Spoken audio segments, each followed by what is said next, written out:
Sí, sí. you've got Yo te voy a mandar el link. to retire. But you have more free time, which is also quite excellent. So I have prepared some, just introductory slides because I guess, I'm not that well known.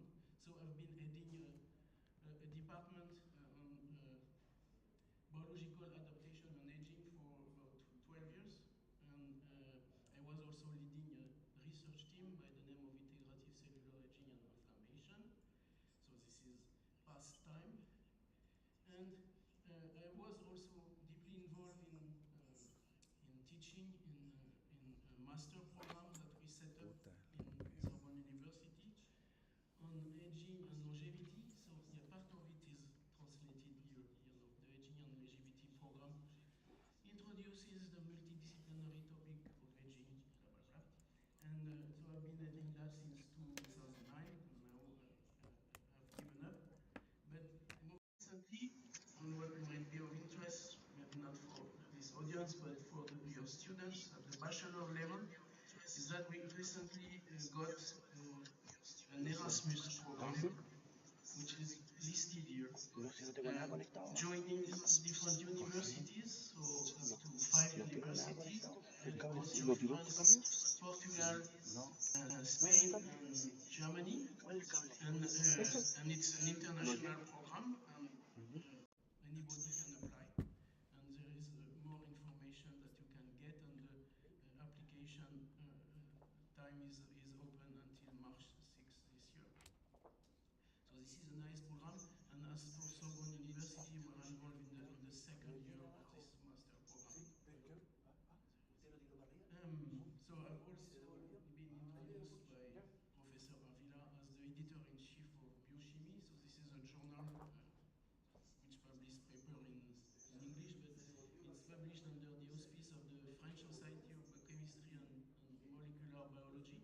So it's not science, but we do have nice papers in, and as a biochemistry lab, biochemistry journal, the impact factor is not so bad. And we have also some special issue, and one of those special issues, maybe you can hardly read it in here, was on proteostasis and proteolysis, and it happened at the end of last year, of 2024 indeed.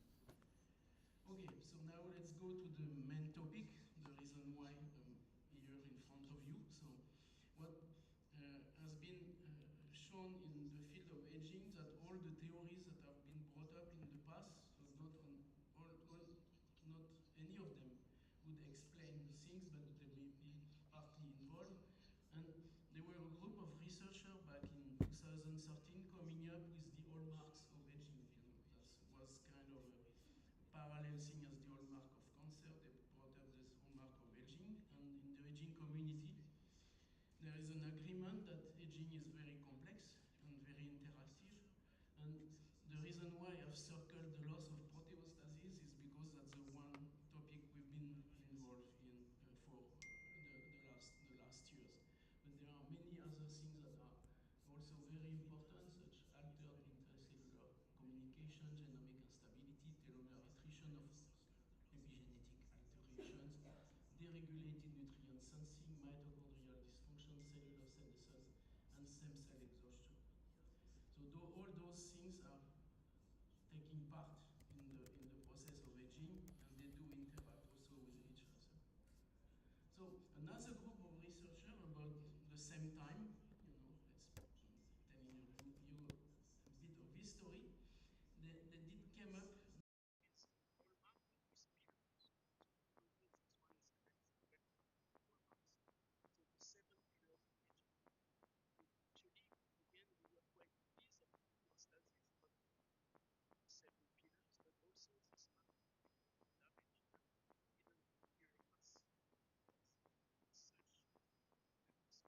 program.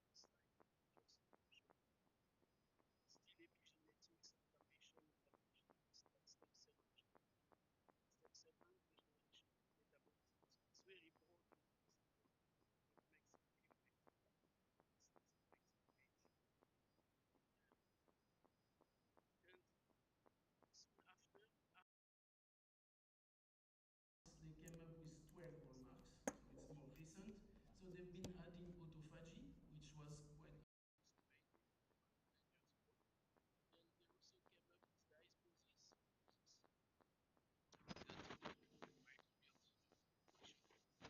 and also chronic inflammation that didn't appear as such at the beginning became quite important in the field of aging. So it's another, addition of complexity of the process of aging, which is shown here. But still, loss of proteostasis was remaining one of the main the field of aging.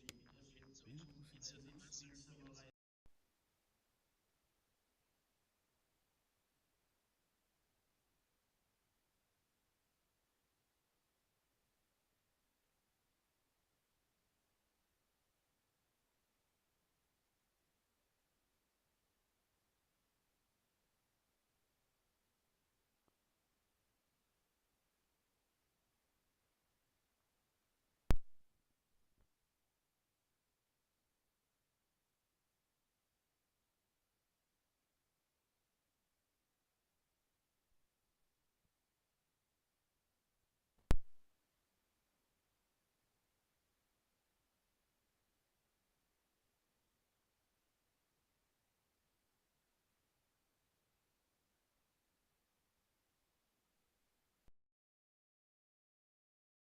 Associated impairment of protein maintenance and the resulting accumulation of oxidatively, mainly oxidatively damaged proteins.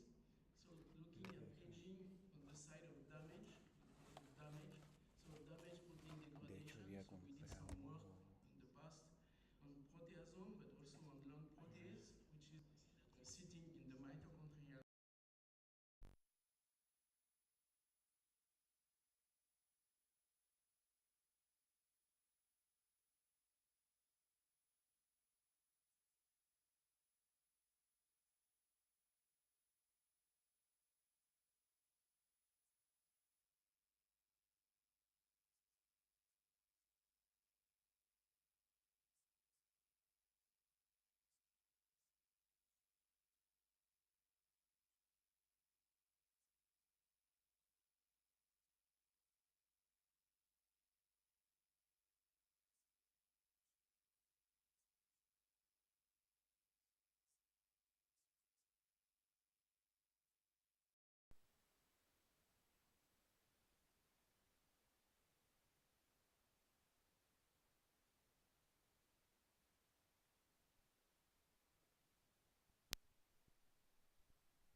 That I'm going to go through in my talk.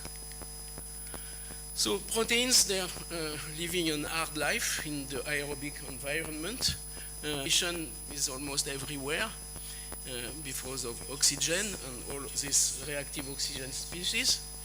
So oxidation is, in principle, could affect all amino acids, but there are some amino acids that are more prone to oxidation than others. So that's not a big surprise. So on top of that is cysteine and methionine, those sulfur-containing amino acids.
oxidation of some amino acids that I give you the list afterwards. But there are other ways of damaging proteins. So it can start by lipid oxidation, giving rise to the formation of those small aldehydes like 4-hydroxynonenal, or that would react through, for HNE, a Michael addition. But I'm speaking to chemists, so I'd better be careful not to be too simplistic. So the Michael Haddock formation will bring in the carbonyl because that's the double bond which is reacting first. And this carbonyl is brought up within proteins. So carbonyl can happen here, but they can be introduced to proteins this way as well. And there are obviously some other ways to get protein damage, and another thing that we'll probably listen much more tomorrow by Professor Tessier, it's glycation, and Professor Silva, and maybe other glycation, so I'm not so much an expert as they are, but we've been also looking at the occurrence of those glycated protein, starting by the formation of Amadori product and glycoxy.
So if you want to assay carbonyl, so in the old days we were using DNPH, which is quite selective to carbonyl.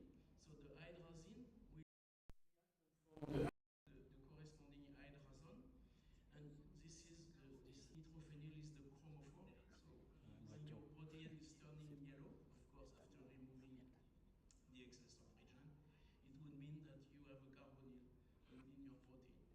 And then with the absorbance epsilon coefficient, then you can even find out how much carbonyl you have on your protein solution. So this has been also used to create Western blot referred as oxyblot. So that was in the old days by Levine and Statman and all these guys that were very much pioneers in protein oxidation.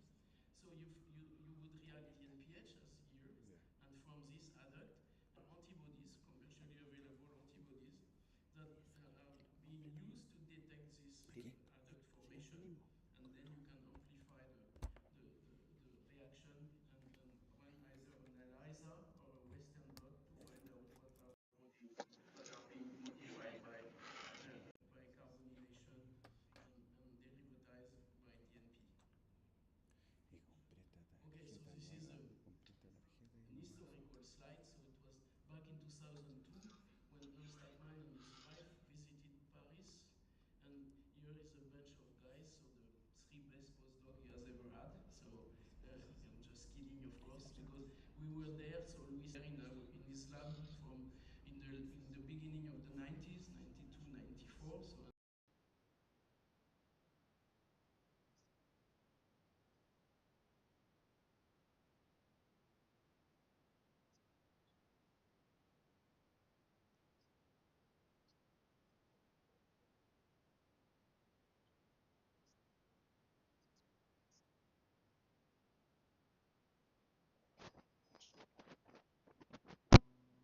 of enzyme is occurring without mass spec at that time, so it was not that easy. And this glutamine synthetase story adenylation is in the textbook now. But his favorite enzyme, when you switch when you switch the bacteria from low nitrogen to high nitrogen, so the glutamine synthase is no longer useful or not as useful as when it's lacking nitrogen, and it's getting degraded, but oxidation occurs first, and glutamine synthetase oxidation was the way he was involved in this field, but he's been involved in many things. And unfortunately, he passed away quite a while ago, and his wife as well. And Terry Statman was also well known because she was one of the discoverers of the selenoproteins, which are very important. Okay, and we had a chance with my good friend Tilman Groner to guest edit a free radical research special issue on the anniversary of the free radical theory of aging, so back in 2006, so the 50th anniversary of this free radical theory of aging.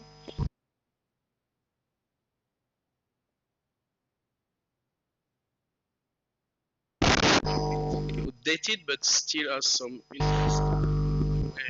Becoming understood that oxidative stress is not always a bad thing, but there are some, this redox biochemistry that we are going to talk about, which is kind of important as well. So he contributed a paper there, and that was quite nice because it was almost one of his last review articles that he published.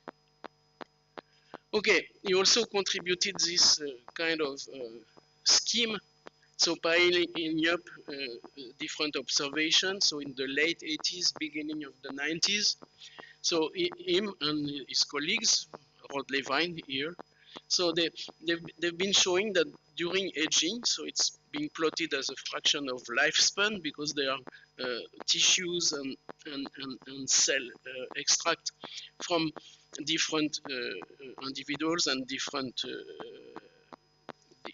different organisms, such as human, but also rat and fly, and obviously those guys, they don't live the same amount of time. So in order to normalize, they put fraction of lifespan. And here is shown the carbonyl content of proteins on the y-axis. And as you can see here, so you could do, maybe such a thing like that, so kind of an exponential. So he preferred to do these two lines, showing that maybe up to a given age, you don't have that much accumulation of oxidized protein, but all of a sudden, or maybe after reproductive aging, there's no need that you maintain your soma as good as before.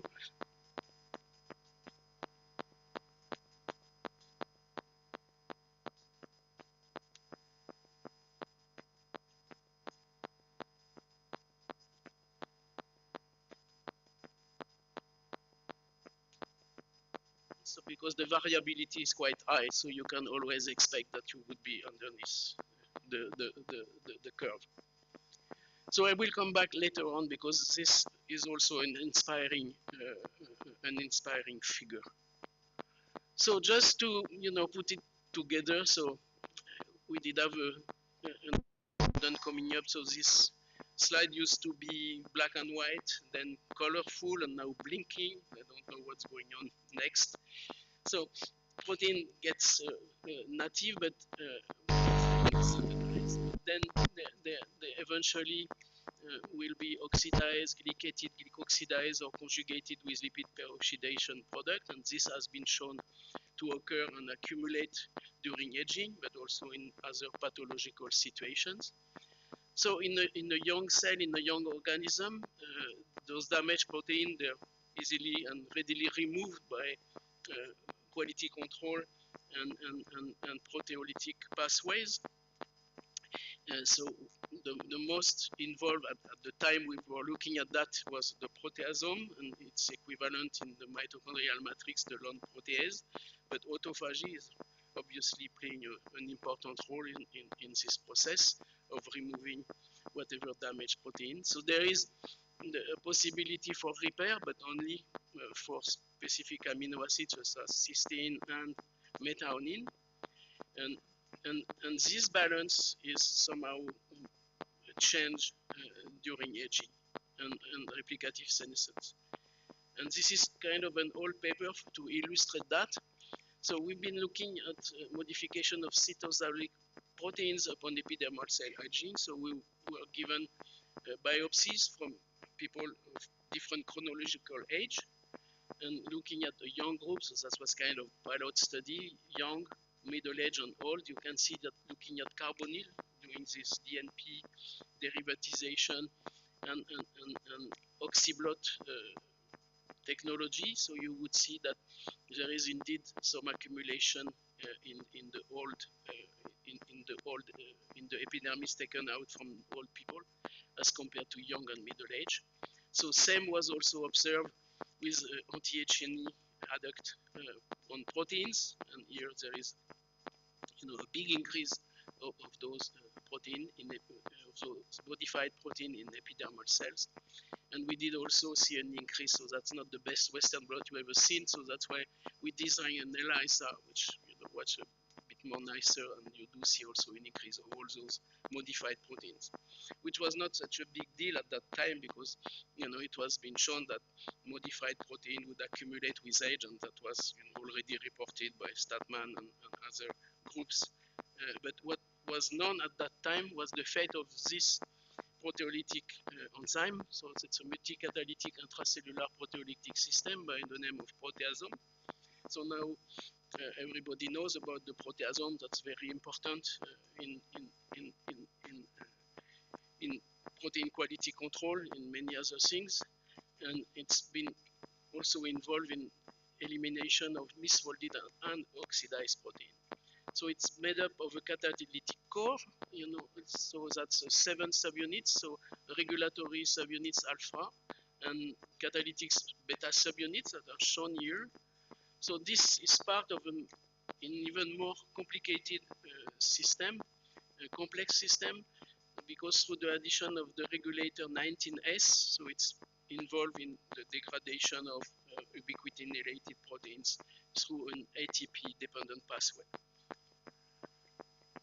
If you take a look at this enzyme, that's a very interesting proteolytic complex because the catalytic activities, the catalytic subunits and active sites are being in this cavity, are being done in this cavity. So there is a problem of access. So the channel should be open to have the protein unfolded before it can reach the cavity. And there are actually 3 different proteolytic specific sites. So one has the specificity of the chymotrypsin, but it doesn't have anything to do with chymotrypsin, which is a serine active site enzyme. So this is a threonine active site enzyme in here. So chymotrypsin-like, that's why you put like, caspase-like, and trypsin-like.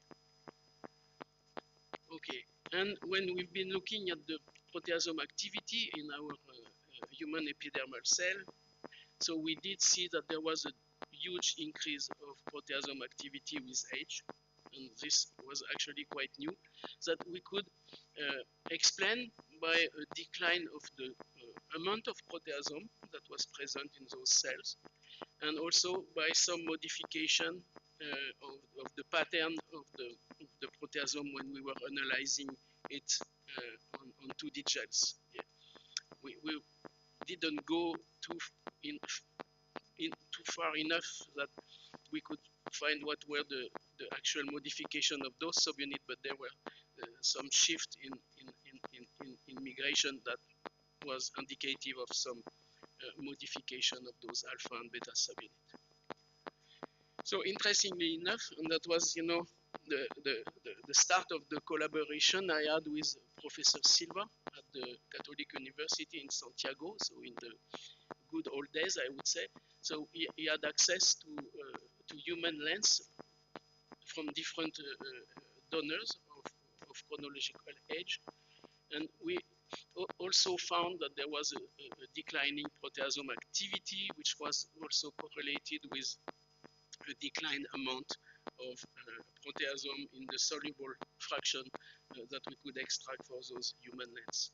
So it seemed that proteasome decline was at least observed in epidermal cell, but also in human lens. And that was the start of our collaboration, because Professor Silva was rather a photochemist, and we had very nice interaction with our biochemistry of oxidized protein and his expertise and the expertise of his collaborators on photochemical systems and glycation as well. So we were also interested, even before we met with Professor Silva, by the issue of UV, because UV, if you're talking about epidermal cells, it's very important in the context of photoaging. So we were asking at that time whether the proteasome itself could be a target of UV stress. So it was already known that DNA damage could occur upon UV, that lipid peroxidation is occurring upon UV exposure, but not much was known for proteins, and especially for the proteasome. So we did expose keratinocyte in culture to UV, and we prepared the extract. And just to make quite a long story short, so we were indeed able to form oxidatively modified proteins that we would evidence with the carbonyl assay, but we would also see some H&E adducts with specific antibodies. So when the proteasome is active, there's no big deal, because those proteins, they can be eliminated. But after some time, those H&E modified proteins, they start to make cross-link. And as cross-link protein, they're not that good substrate of the proteasome, and they eventually impair the degradation of the other oxidized protein. So they act as inhibitor of the proteasome. So fortunately enough, so I won't tell, but we were collaborating with a cosmetic company, I won't tell the name. So they brought up an algae extract which was rich in some lipids that were previously reported to be activators of the proteasome, and through the activation of the proteasome, we were able to diminish the load of oxidatively modified protein. So this ended up in a patent, and then in a cosmetic cream that I'm not here to advertise, of course. So the other issue we've also been interested was the issue not only of degradation. So I already alluded to proteasome, so I won't have time too much to go in detail for the protease, but just give you an introduction to this system, which is methionine sulfoxide. So for cysteine, thyroidoxine reductase is quite well known, but it's probably a bit less well known, this methionine sulfoxide reductase system. So methionine, when they get oxidized, the first step of oxidation is methionine sulfoxide, and it has been shown to be reversible oxidation.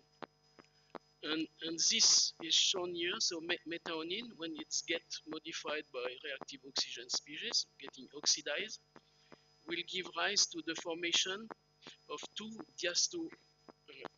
diastoisomer, something like that. So, and the S form and the R form, because there is a chirality coming up. So chemistry is very good, but biochemistry is even better, because there are actually two systems that have co-evolved that will catalyze the reduction of the S sulfoxide by the MSRA system, and the R sulfoxide will be reduced through the catalysis by the MSRB system. So those two enzymes that don't have any structural, they're quite far away, but they're still doing about the same job, but on different diastereoisomers. And the reducing power is being given by NADPH through the thyroidoxine reductase system. So what we've shown in those years is that this MSR system is and the methionine that are in protein could really look at a built-in antioxidant system within the protein. So when there is a burst of reactive oxygen species, then if only methionine are being targeted, so they will turn to methionine sulfoxide, and then after the burst, so the MSRR and or MSRB will act, and having enough NADPH, thyroidoxine, redoxin reductase, they will eventually restore the native reduced protein, and by that will help to decrease the load of ROS. So we also looked at that in the MSR system. So as you can see here, it's kind of complex because there are only one MSRA that you can find both in the nucleus, mitochondria, and cytosol. MSRB, there are different enzymes, B1, B2, and B3 that are located in different places. And just to mention that MSRB2 is actually a selenoprotein, this one, like glutathione peroxidase and some others, so methionine sulfoxide reductase B2, or B1, sorry, B1. B1 is a selenoprotein. So they're about everywhere, and what we actually found is that in senescent cells, so those cells that have been through their replicative potential, so they end up as senescent, they don't divide, and they have a different shape, and they do express some senescent biomarker. So they do have also a decreased activity of this methionine sulfoxide reductase system. So we've been looking at that in the context of photoaging also, so looking at sun-protected and sun-exposed skin, and we did detect a decline in the epidermal cells, and we also found that when you expose keratinocyte to UV, then you do see a decline, and this enzyme is also sensitive to UV exposure. So I was mentioning the collaboration I had with Eduardo Silva, but at that time Felipe Avila was part of the team, and so we ended up, looking at the oxidation of glycated bovine lens protein when irradiated by UVA visible light at low oxygen concentration. So, and we find very interesting results. And we did eventually finish up to have the cover page of this journal, photo chemical and photobiological sciences. So I was a newcomer in that, and I really enjoyed to be with such specialists to get into that. So we had kind of a fruitful collaboration at that time. So not only with Felipe Avila, but also with Denis Fuente Alba. So here is Professor Eduardo Silva. So we had kind of a number of papers through all this time. So on the occurrence of damaged protein upon photo oxidation and photo exposure, and different mechanism going on. And what's interesting also is that we just recently have a paper coming in Redox Biochemistry and Chemistry, which is a review article, and I was very pleased that Professor Avila invited me to contribute to this review article. So we kind of revitalized our previous collaboration, and this is quite nice. So let me go back now to this, I would say, inspiring figure. Because if you look at it quite carefully, so what I didn't do at first, even if you do see this accumulation of carbonylated protein with age, okay, you've got to be careful with the scale, and actually 2 is here, so 0 should be right there. So it's a kind, of course, it was our statement, so nobody will complain, but it's a kind of, putting things in a way that you would think that it's a huge increase, but actually it's not that huge, because the steady state level, even when those organisms are young, it's about 2.5, and what you would get at very late age, it would be twice as much, so just a twofold increase. So a twofold increase, so still it's a 100% increase. So that's maybe more serious. And also it has the assumption that, you know, the damage would be diluted all over the proteome because you're just looking at that. But that's kind of a shortcut, since they, you know, all the proteins may be not equal against damage. They may be not equal against getting rid of and degraded or repaired or whatever. And so that's why we thought that although this twofold increase doesn't seem to be too much, if there are some protein that accumulate the damage, then for those proteins it may be not a factor 2, but it may be a factor 4, even more, while some other protein, they won't appear as being damaged. So this is the idea we were pursuing, was to search for targets that would eventually explain some physiological impairment that would be reported with age. So we first went into that by trying to look whether other people had looked at that before. So we built a database of protein modified by either carbonylation, glycation, or lipid peroxidation product during aging and age-related disease. So there have been many reports saying that it does increase, but not that many actually at that time and still now, that were going as far as identifying the proteins that were modified. So they were mainly coming from the brain. People that have been looked at that in such neurodegenerative disease as ALS, AD, PDHD.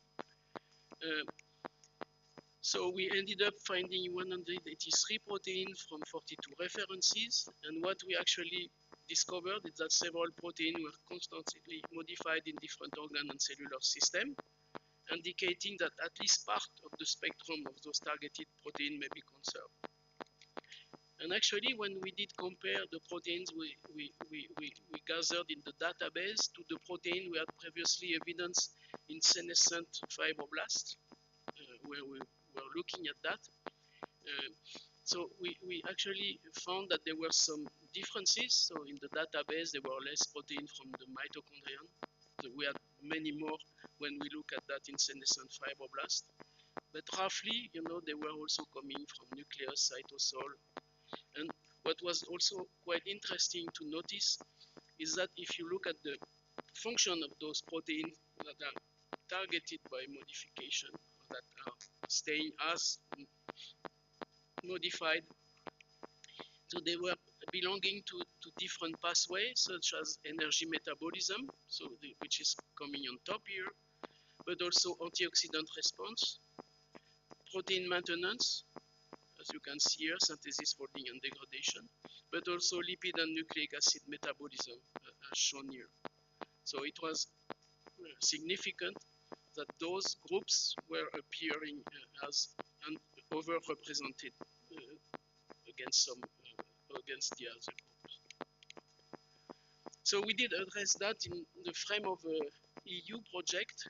So I was at that time work package group leader of the work package 6.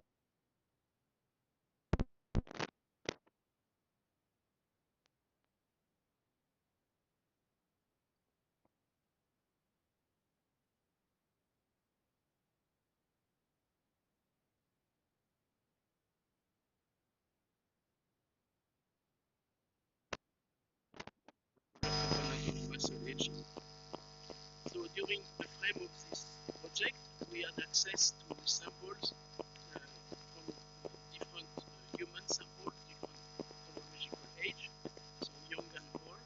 So the skeletal muscle we've been studying was the rectus abdominis. So here is shown the carbonylated protein. So we've been using a fluorescent antibody at that time to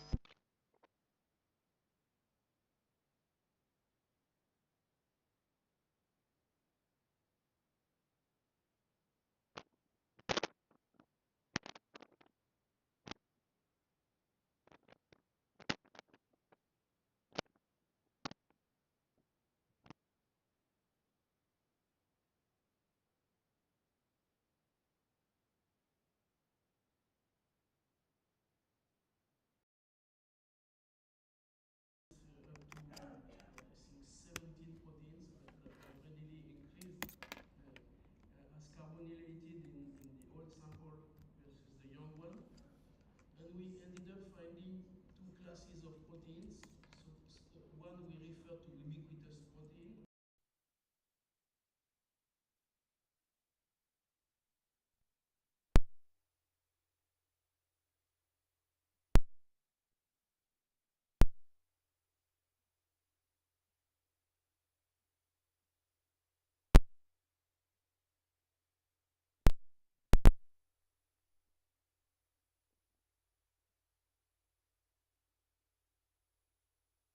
Muscle,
and those cells, they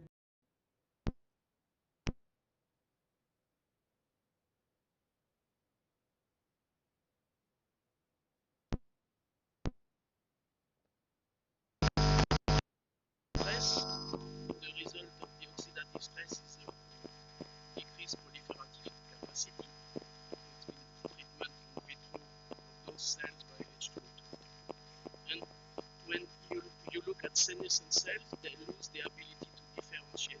They can still make muscle fiber, but with much less nucleus in the fiber than you could observe with the young satellite cells.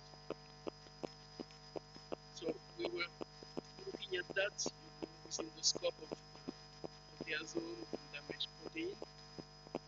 And so we grow those cells, satellite cells, human myoblasts, from young to senescent, looking at the occurrence of this senescence marker P16. And we also observe that upon the appearance of senescence, you do see a decline of proteasome activity concomitant.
Is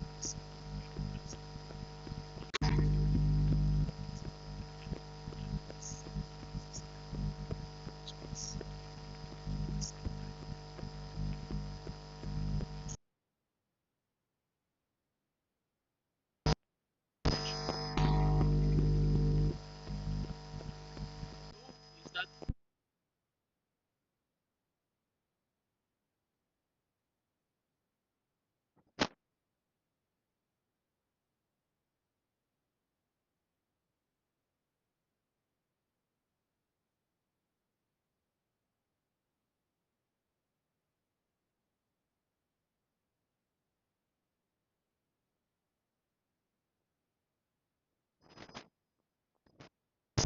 it was, to have an overview of that, so we ran some metabolome analysis and we looked at the steady state of some glycolytic metabolism, and for some of them we did see a decline, a significant decline of those metabolites.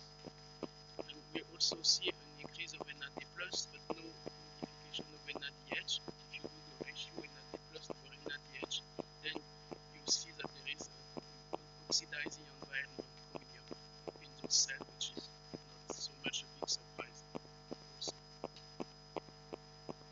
So the next step was to find out whether the glycolytic pathway was indeed affected, because metabolome analysis shows at steady state level, so it can increase or decrease, but it's not really indicative of any misfunction.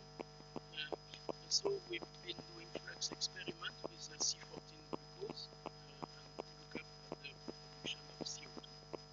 And here we were able to report in our senescence cell a decreased glucose oxidation, and we looked at the oxygen.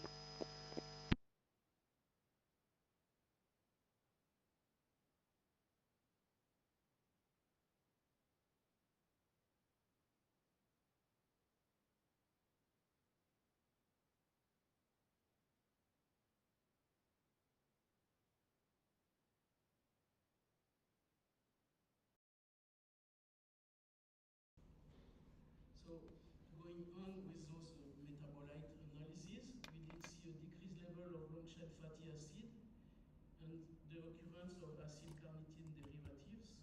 Which are indicative of an increased beta oxidation of those fatty acids, which could be foreseen as an increased mobilization of membrane lipids. So I won't go into the details, but we had many metabolites that were upregulated or not regulated, but expressed or more concentrated in senescent cells as opposed to young cells. So just to give you a summary, so decreased quality of the cellular proteome is indeed related to decreased protein quality control, but it has also some impact on energy metabolism that in this cell type is actually impacting the metabolism, going from glycolytic to lipid oxidation and a shift in metabolism in those human satellite cells when they reach senescence. So we did some network analysis of those proteins that we evidence as accumulating as damaged protein in myoblasts, or satellite cells, and compared with what we had previously obtained with senescent fibroblasts. So the grouping is kind of, as when you're looking at the function, it's kind of overlapping. So there are cytoskeleton proteins that are being targeted, but also oxidative stress and quality control or stress response related proteins in both cases. And some of them, as I was showing you before, were deeply involved in energy metabolism. But interestingly enough, when we looked at the identity of those proteins, there were actually very few overlap. So even in cytoskeleton, so those proteins that are being modified in fibroblasts, they're not the same as the one that you see modified in myoblasts. So there is, vimentin is the exception. It's being shown modified in both cases. And same here, there are only two. including this HSP protein that are overlapping when you compare fibroblast and myoblast. And in energy metabolism, it's occurred to be the same, so it's more the glycolytic pathway, which is being increasingly modified, where it's more proteins related to the TCA cycle, which is shown modified. So here you see that quality and control stress response, those pathways are about overlapping. For energy metabolism, it's completely different. You have glycolysis on one side and TCA cycle on the other side, whether you look at fibroblast or myoblast. So we've been also looking at metabolite of the TCA cycle in those senescent fibroblasts, and we did see some significant change in metabolite concentration when we compared senescent fibroblasts with young fibroblasts. So if I still have time, and I hope I'm still on time or not, 5 minutes? Okay, so I'll be quick on that, because this is related to an approach that we promoted and we set up in the lab, because we were tired of doing those 2D gel Western blot, so we thought that it would be much nicer to have a probe that would be direct, and for that we, instead of using a chromophore, we thought that using a fluorophore would be much better, and the oxidized protein, the carbonyl group, we had it to react with an hydrazine, but the hydrazine is hooked up now on a fluorescent on a fluorophore group. So this idea is that then you have a stoichiometric reaction, and you don't have to worry about Western blotting and all that stuff, and you can eventually evidence, if you have a powerful enough fluorescent detector, you can see it directly. So here it's shown, you can quantify the oxidized protein upon so increase of carbonyl during replicative senescence.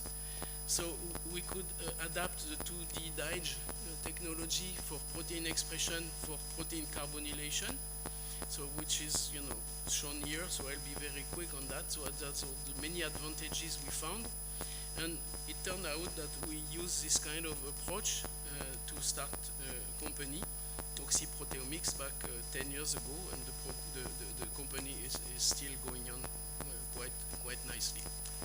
So this is the idea. So instead of having a cyanine and hydroxyxylamide for looking at expression proteomics, because that will target epsilon and H2 of lysine, so we've been using cyanine hydrazide. So those one they will target the carbonyl. So we'll have not the proteome but the oxyproteome showing up using this technique.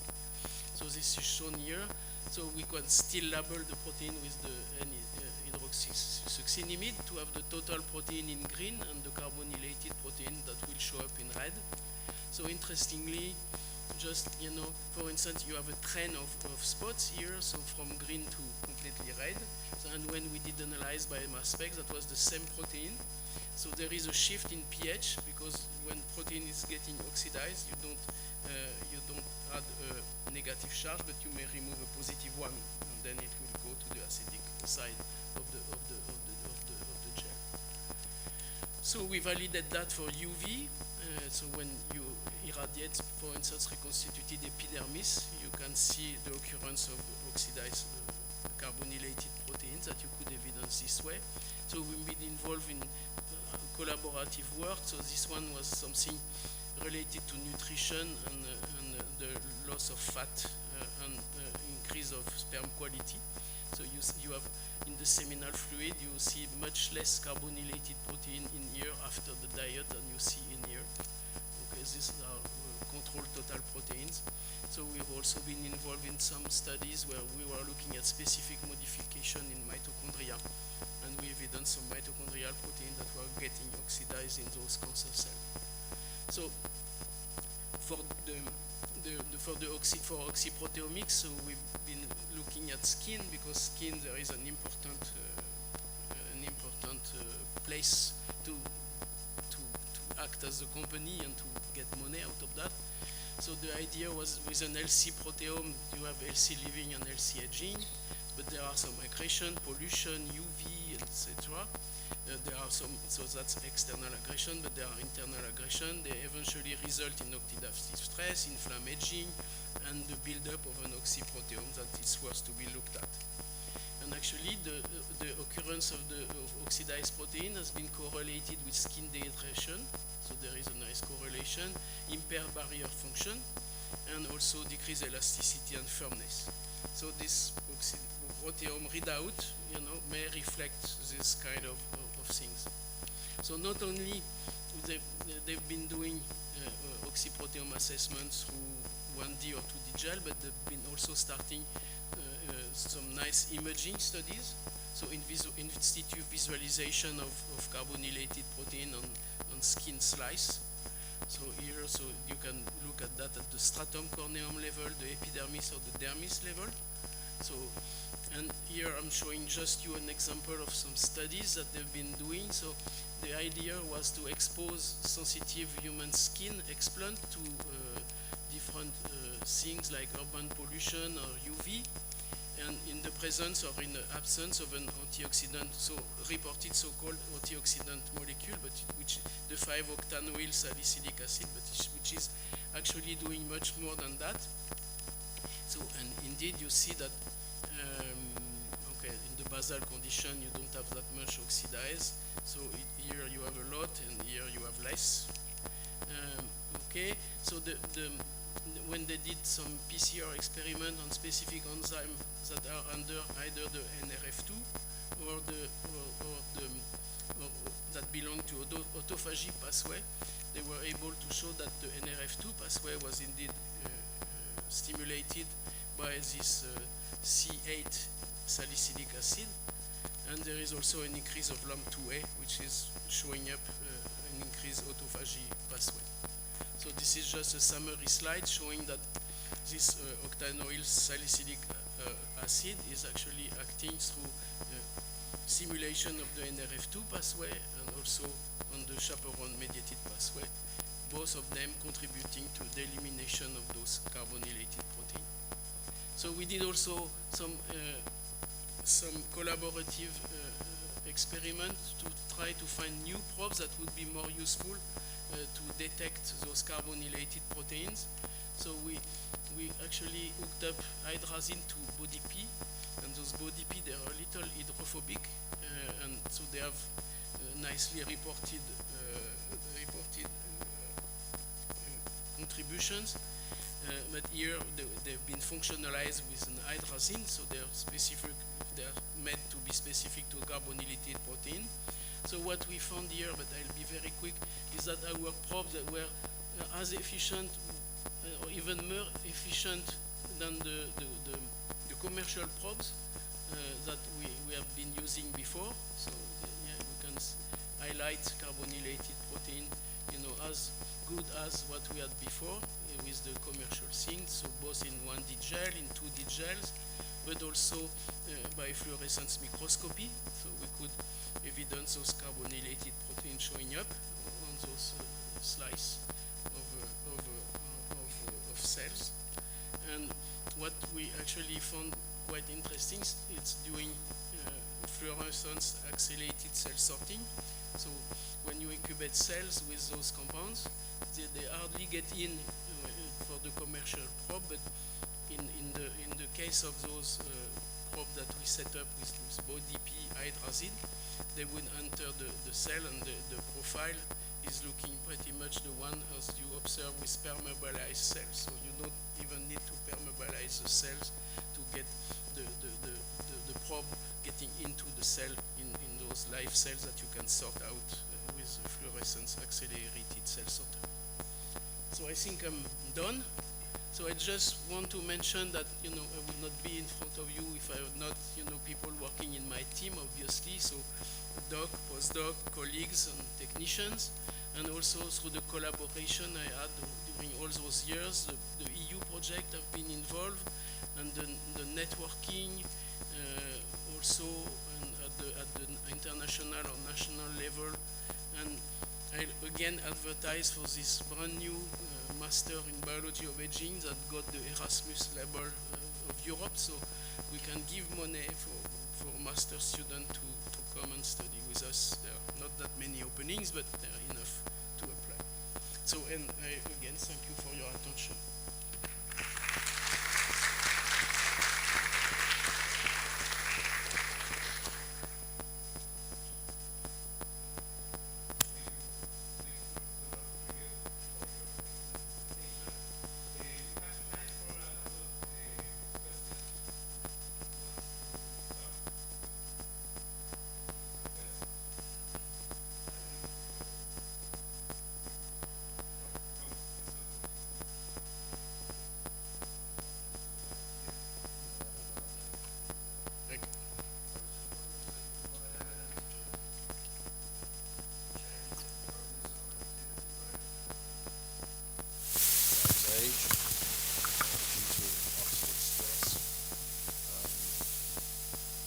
Wondering whether, in general, also proteins, due to oxidation, become more resistant to proteasome-mediated degradation or degradation by any time. Yeah, actually, if I can answer this first part of your question, actually, there have been studies by the group of Kelvin Davis, Tillman Gruner, so they did see a bell shape thing. So when the protein get oxidized at first, so it's been destabilized, so that's enough to be more prone to proteolysis. But then it eventually start to be cross-linked, and then it's no longer a good substrate for the proteasome. So that's kind of a bell shape thing. So too much oxidized protein are getting worse substrate. So that may be one reason we see them accumulating. Yeah. So I'm sorry that I interrupt.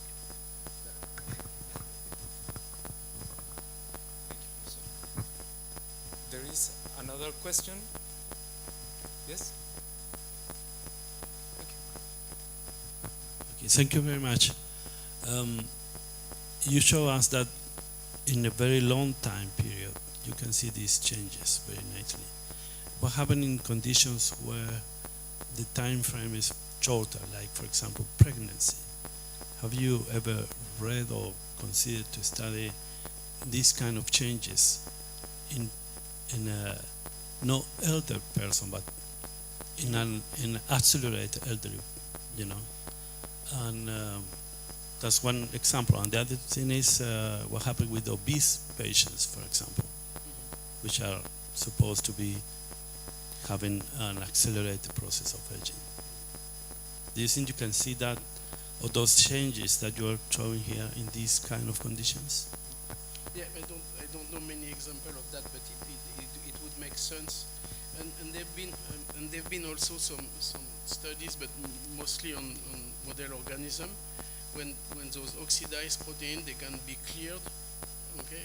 Or if you talk about yeast, for instance, you know, the mother yeast is getting the damage, but the daughter yeast doesn't bring the damage with it. So there've been something with model organism. So for the humans, carbonyl, you can say whenever there is an oxidative stress, in any situation of oxidative stress, you see it, but it may be transient or it may be, you know, slightly accumulating. So the example I showed you quickly was this, you know, carbonylated protein in the seminal fluid of sperm of male that could not, you know, have children, but then if they decrease the load of, then it would work better. So it means that even diet can reduce your.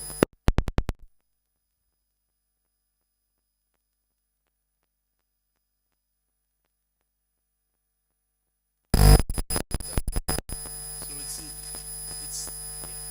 it's not because there is still a room for reversibility or getting better. Thank you for that excellent presentation. A lot of fundamental biochemical mechanisms related to proteolytic activity. Just one quick question about the dysfunctional proteolytic activity. Has anything to do with the functioning of the autophagy of the cells, and if that, do you see any of that functional autophagy changes, especially if it is as aging happens in mid-age group versus the old age groups, the autophagic functions has been impacted.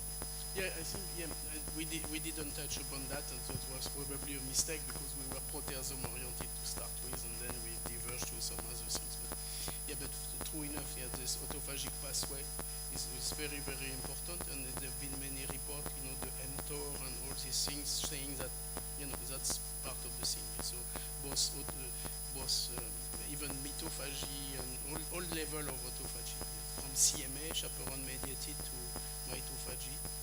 There are something happening with age. Yeah, absolutely. Okay, thank you, Professor Friguet, for your excellent talk. And now we can continue the conversation during the coffee break, so you are very welcome to go to join us.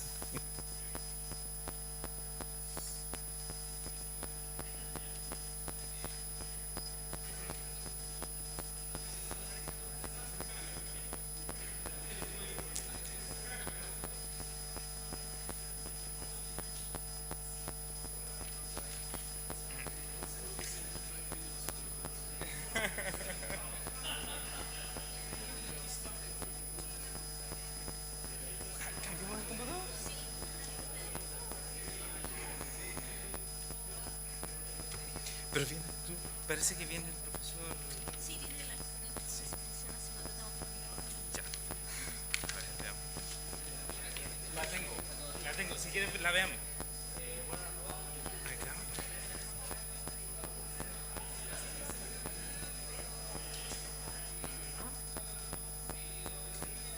Si me mandan sí.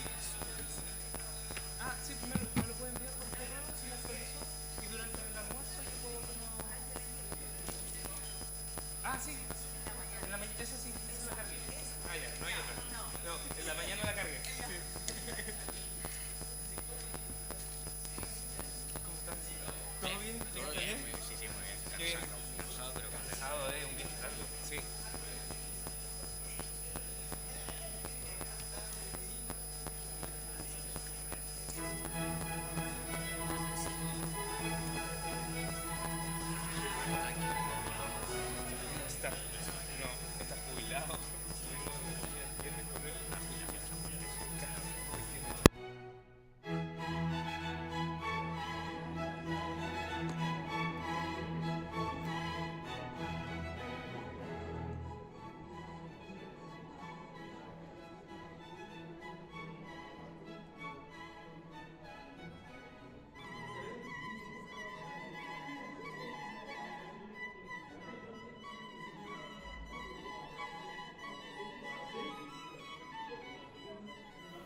Hola, Lian, ¿cómo estás?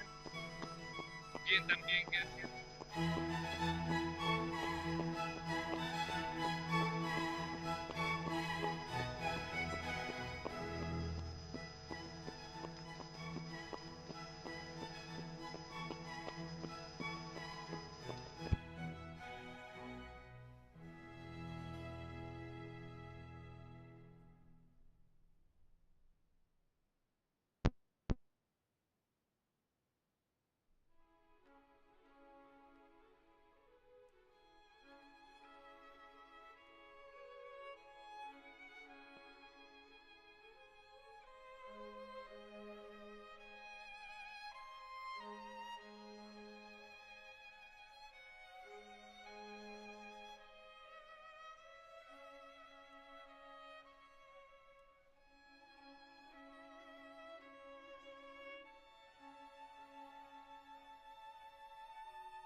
to come here to present part of the work that we are doing at the University of Salamanca, at the Centro de Investigación del Cáncer.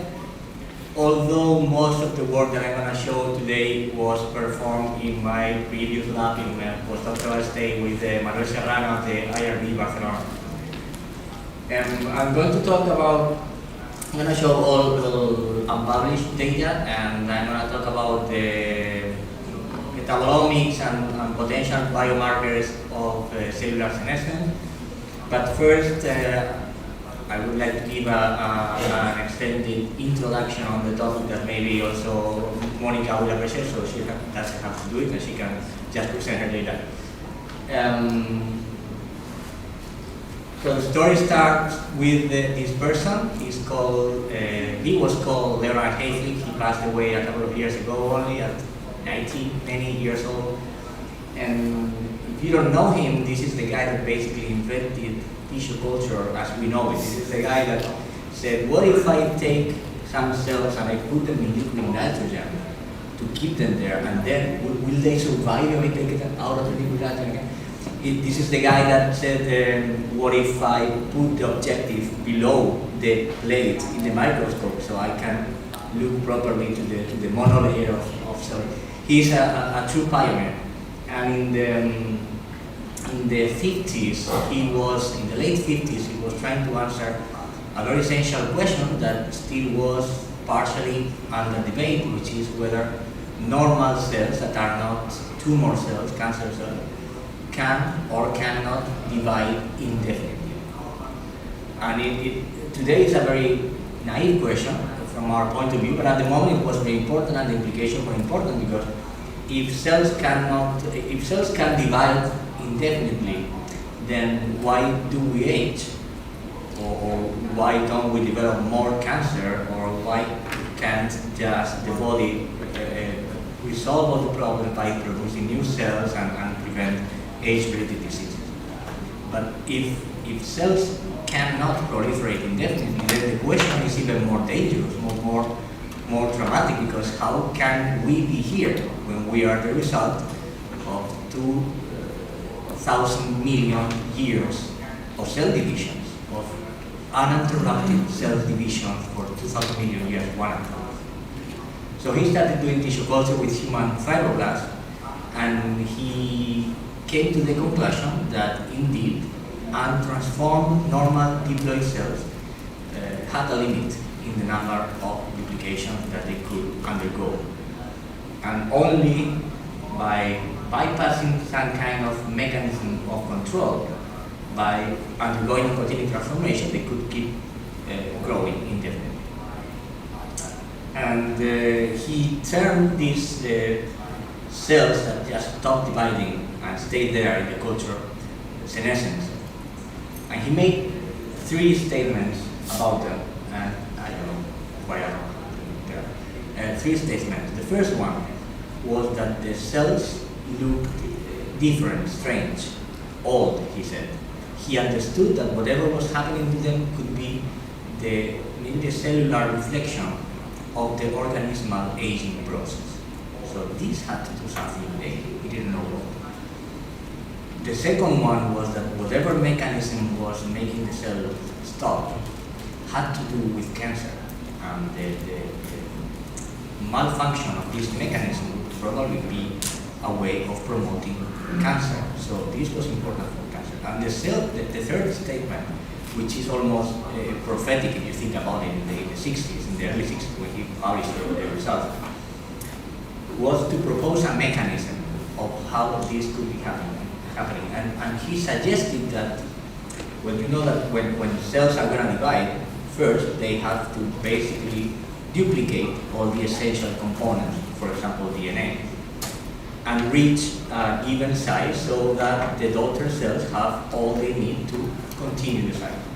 So he suggested that maybe there could be one component that by the moment that the cells divide, the daughter cells don't get one full unit of it, that they were getting 0.9 units of it.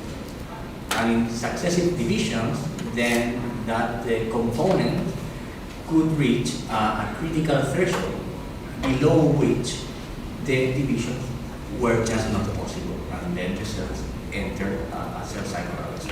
And he didn't know anything about it, but he was very precisely describing how telomeres function. This is what happened with telomeres.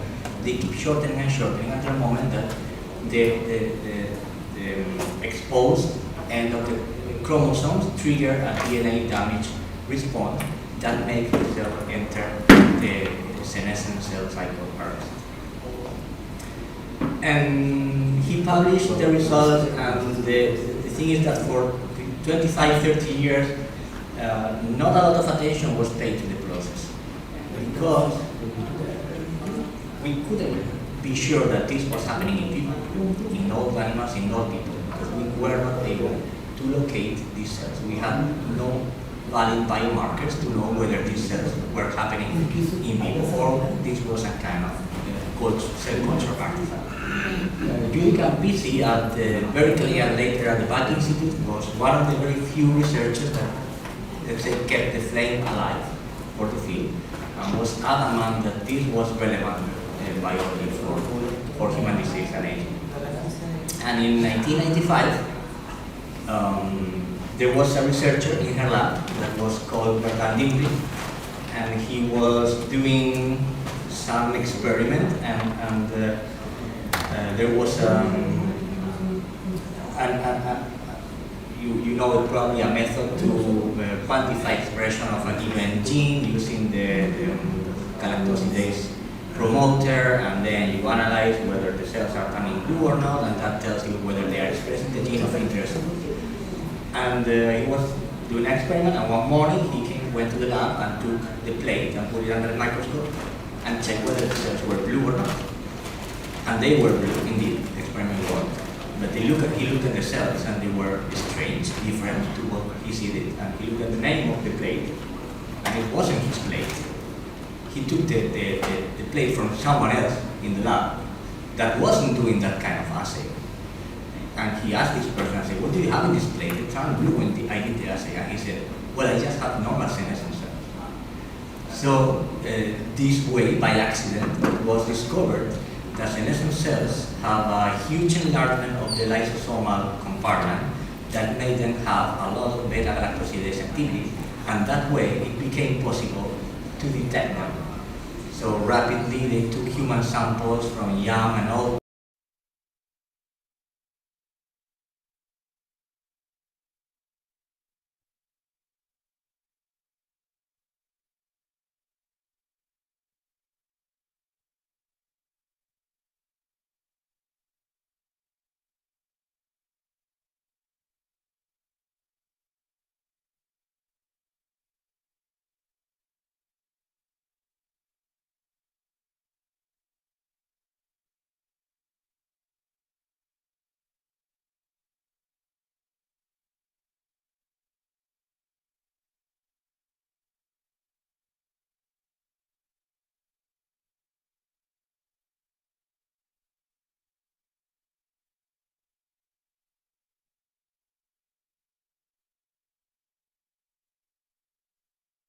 Cells, for example, the secretion of a very complex mixture of chemokines, cytokines, matrix remodeling factors, growth factors that exert a lot of function that we don't completely understand yet, but we know that they can be deleterious in aging and in cancer because they, as we will see, they either promote cell growth in a non-cell autonomous manner, or they impair the function of organs. So this way we have what Judy like to call an antagonistic pleiotropy. This is a phenotype that has several phases. Some of them are good, some of them are deleterious. And in normal conditions, in a premalignant tissue, when we have a cell that suffers any kind of sublethal damage that could result potentially in oncogenic transformation, these mechanisms, basically modifications or variants of DNA damage responses, start producing tumor suppressors and other proteins that leads to cycle arrest. However, when the tumor is already established because this mechanism was mutating or failing for whatever reason was bypassed. If we apply chemotherapy to these tumor cells, we are applying a very similar type of damage to what happened here. And we are unleashing the same type of DNA damage response because most of the chemotherapies that we are using and the radiotherapy are genotoxic, are messing with the DNA damage, causing DNA damage. And then part of the tumor cells are going to die, part of the tumor cells are going to become senescent.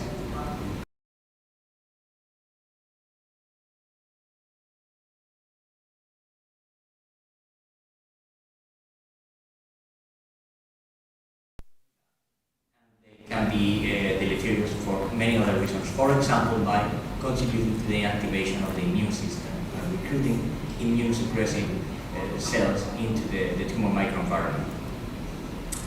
In the context of aging, it is the natural accumulation of senescent cells and the inefficiency of the immune system at the work they should be doing, which is removing senescent cells, what causes the accumulation, and again, through the cells, the generation of a certain level of pro-inflammatory signal.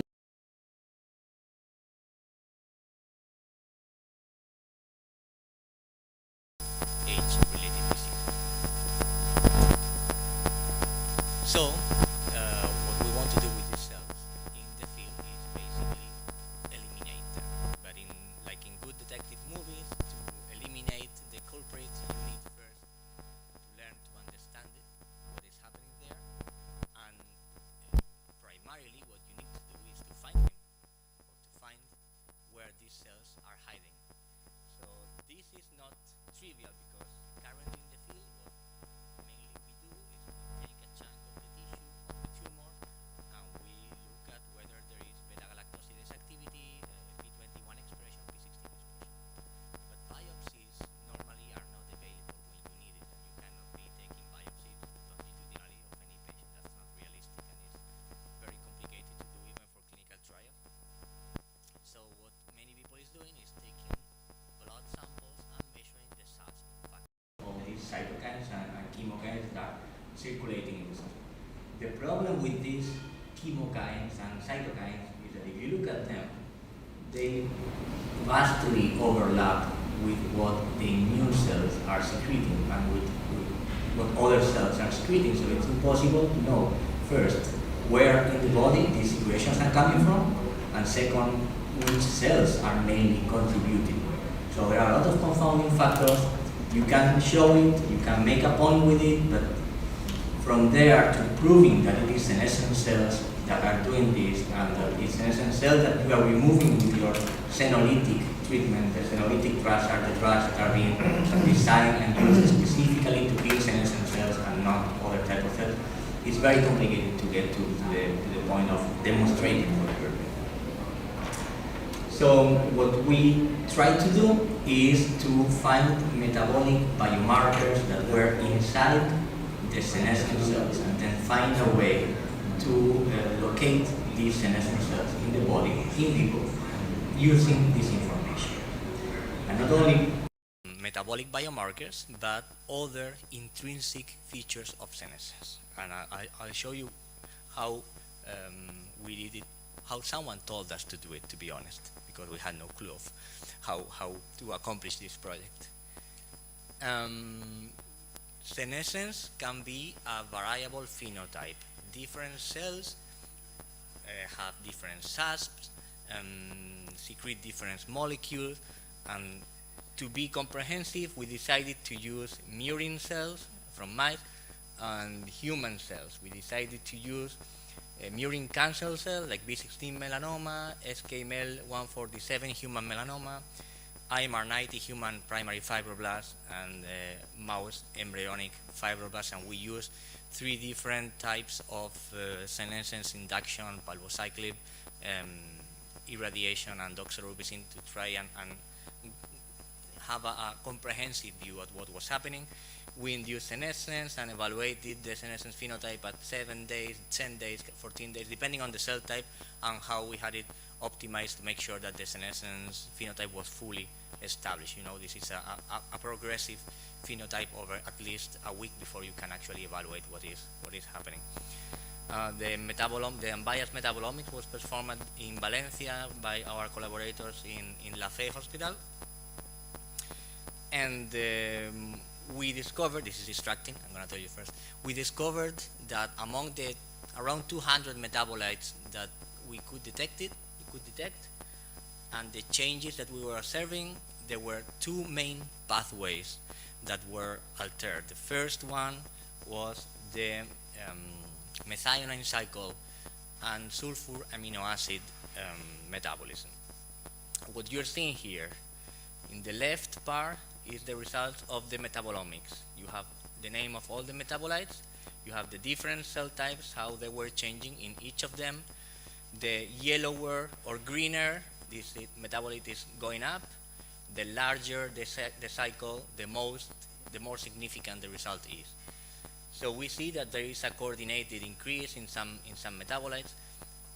On the right side of the screen, you see the expression of the enzymes from the pathway. Again, color code for fold change and size of the circle to represent the significance. And this was data from publicly available data sets that we actually had produced for other papers. What we see here that there is a decrease in most of the metabolites in the methionine cycle, a decrease also in the expression levels of most of the enzymes in the methionine cycle, and an accumulation of methylnicotinamide, very marked, that we are not completely sure of what it means, but the people in Valencia really liked it because it's their field and they are trying to elucidate the meaning of this accumulation. And more interesting for us, because it was very reproducible across the different cell types, we see an increase in the level of taurine and hypotaurine that are not completely clear how they connect to each other, because they shouldn't be supposed to be connected directly, the transformation of hypotaurine in taurine. But however, the fact that they are going together and some other suspicious results are making us wonder what's happening. The main way of taurine accumulation is the internalization through the transporter in the membrane, the taurine transporter channel.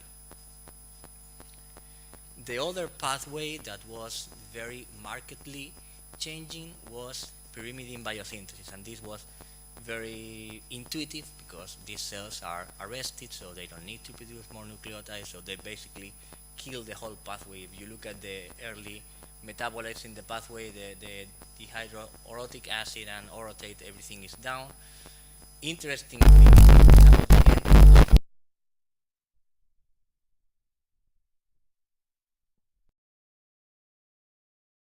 we are looking for biomarkers. We don't want to get too distracted by the underlying biology. And what we saw is that there were 6 metabolites that were upregulated or accumulated inside senescent cells in all the cell types. And 2 of them that were going down. And the 6 metabolites were these. If you look at them, these are not metabolites that we normally talk about. They are not participating in the central metabolism, glucose metabolism or anything. They are kind of inert, if you want to call some of them. This is a big word in metabolism. I don't want you to get it wrong, but they can be in the size of metabolism. N-acetylaspartate, O-phosphoethanolamine, manganose, taurine. What do they have in common, many of them? They belong to groups of metabolites that evolutionarily have been associated with osmotic regulation. They are, many of them, they are osmolites. And the osmolites are the metabolites that the cells use to defend themselves from changes in the ionic concentration of the media that are very dangerous for the cell because they can produce a very rapid ion exchange to the channel and the entry of excessive water, the exit of excessive water from the cell, and therefore, after this rapid response of ionic exchange, the cell wants to replace all those ions that are charged and are dangerous for the functioning of the cell with osmolytes that are much safer and much friendlier, and they keep the osmolarity the same way that the ions do. And you can find taurine, other amino acids, phosphoethanolamine, polyols in many animals that live in hyperosmotic environments. And we believe that this, and we are working on this, that this is related to the main feature that we see in senescence, which is the enlargement of the cell. If you have seen a senescent cell, the senescent cells in culture are like 10 times larger than a normal cell. And these changes probably have to do with an osmotic imbalance that probably is also related with the fact that they are sensitive, as Manuel Collado demonstrated, to the cardiac glycosides. Cardiac glycosides are drugs that are messing with the ionic exchange, and that's why these cells are more sensitive to this kind of drugs. There is something essentially wrong with the osmotic balance in senescent cells, and these allow us to have a nice set of biomarkers that we can find specifically in their inside this. What do they have in common, many of these osmolytes? That they are regulated either by transporters or by enzymes that have some master regulators. And the master regulator, one of the master regulators of osmotic imbalance is 20BP. 20BP is a transcription factor that belongs to a family called NFAT family with 5 members that work in immune cells, and this is like the less similar to the rest of the factors. NFAT 1 to 4 are quite similar, NFAT 5 or 20BP is a bit different.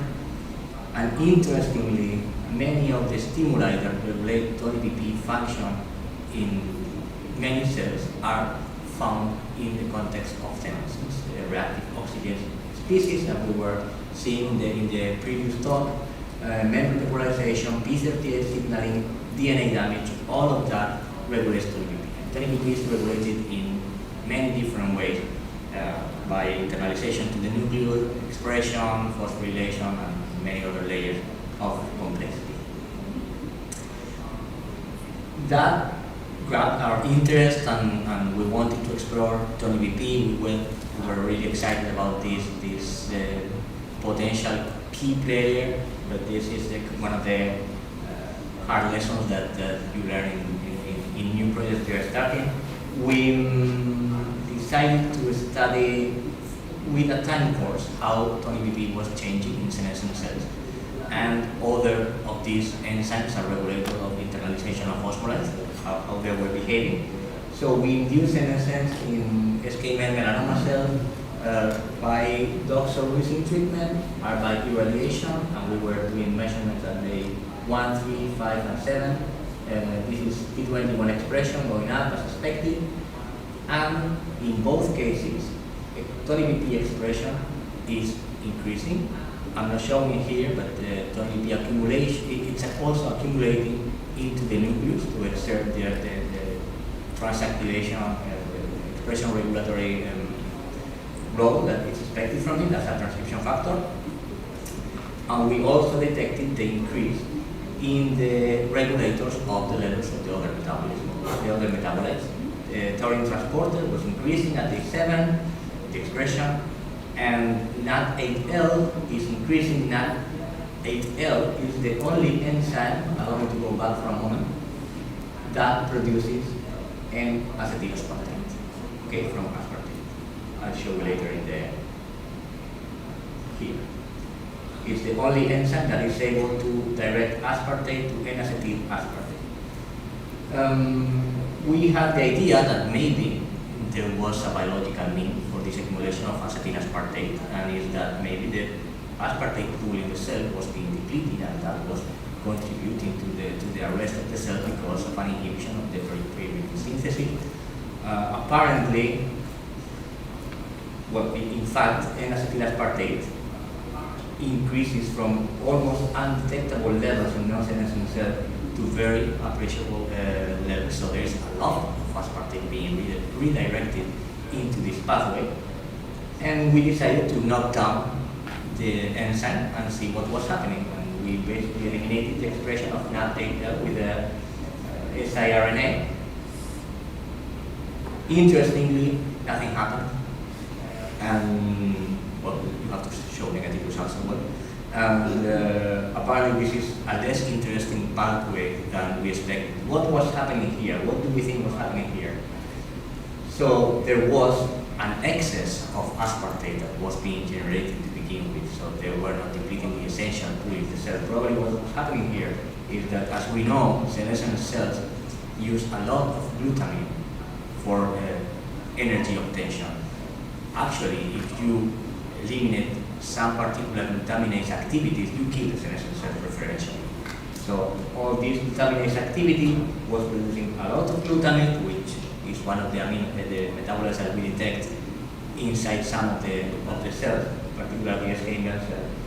And also, you are producing a lot of aspartate, and this aspartate is one that's probably being redirected to N-acetyl. We also wanted to play with the taurine transporter, with the SL that is codified by the gene SLC6A6. As you know, there's been a lot of talk about taurine being involved in aging, and that the levels of taurine were described to be going down. That there was another paper that said that that wasn't true in most of the models. There was a lot of debate, and now there are doubts about it. Our cells do accumulate taurine, and if we knock down the taurine transporter and we don't allow the cells that are entering senescence to accumulate enough taurine, now we do see some changes in the SAS. We are downregulating some of the SAS factors, we are upregulating some of the SAS factors. These are very preliminary results from 2 weeks ago, but it means that maybe we are touching something interesting here, and we will continue to characterize it. What we are doing now is unbiased metabolomics. That actually we should have the result any of these days. Unbiased metabolomics, seeing how the cells are reacting to this inability to accumulate the taurine that they need. Did they change it for another osmolar, or what are they doing now? We will try to characterize a bit more what is happening with these metabolites. But these metabolites are inside the cell, and we were looking for biomarkers that we could detect in vivo. And how do you detect metabolites inside cells in vivo? We had no idea. And it was a conversation with an expert in a completely different field, which is radiomics, magnetic resonance, that gave us some indication of the way that we should take. And we were talking to Raquel Pérez López, which is the head of the radiomics group at the Vall d'Hebron Institute of Oncologia in Barcelona. And she told us that there is this cool technique that is called magnetic resonance spectroscopy that allows you to identify metabolites non-invasively in a live mouse. And we obviously went for it because it sounded so cool that we generated a pellet of senescent cells to begin with, and we sent it and put the pellet, the extract, in the magnetic resonance machine. And we observed that we were able to reproduce many of the changes that were detected with the unbiased metabolomics. Some of the metabolites belong to the general footprint of all senescent cells. Some of them are specific from that particular cell type. Okay, taurine and myoinositol are common. Excuse me. Glutamate is specific from the ischemic melanoma cell. But the thing is that we were able to reproduce with magnetic resonance that we were doing with the mass spec in culture. Next step was introducing melanoma cells into the flank of actinic nude mice to generate xenograft tumor. We treated the mice with palbociclib for 6-7 days to induce a higher level of senescence. Tumors grow more slowly, senescence markers were going up, and we took the mice and we put them into the small animal magnetic resonance machine that was at the hospital clinic in Barcelona, and we took a snapshot of the tumor. there was a voxel that was defined quite large to be representative of the center of the tumor, and we measured the metabolites that we could find there. And indeed, taurine and glutamate were going up in palliative mice compared to control mice. If we took the same tumors and then we kill the mouse, we take out the tumor and we stain it for P21 as a bona fide senescent marker, there is a correlation between the level of P21 and the level of both metabolites. And to gain even more information, we acknowledged that the senescent cells were not distributed evenly across all the tumors. There were areas with more P21 positivity, areas with less P21 positivity. There are also some necrotic areas that you shouldn't take into account. And what we did is a multi-voxel spectroscopy. We divided the tumor in many small voxels, so you lose resolution because you cannot do so many repetitions of the detection. Instead of 20 metabolites, you only take 6, 7 reliably. But it allows you to get a spectrum for each of the voxels, and now you can draw, you can have a color code of abundance of the metabolites across the tumor. And we did it for taurine, we did it for glutamine, and they seem to overlap graphically. Obviously, you need to do it mathematically. So, well, I generated the graph with the correlation voxel by voxel of taurine accumulation, glutamine accumulation, send it to the specialist that knows nothing about senescence with a lot of fear because I thought she was going to destroy my data and nothing was going to be significant.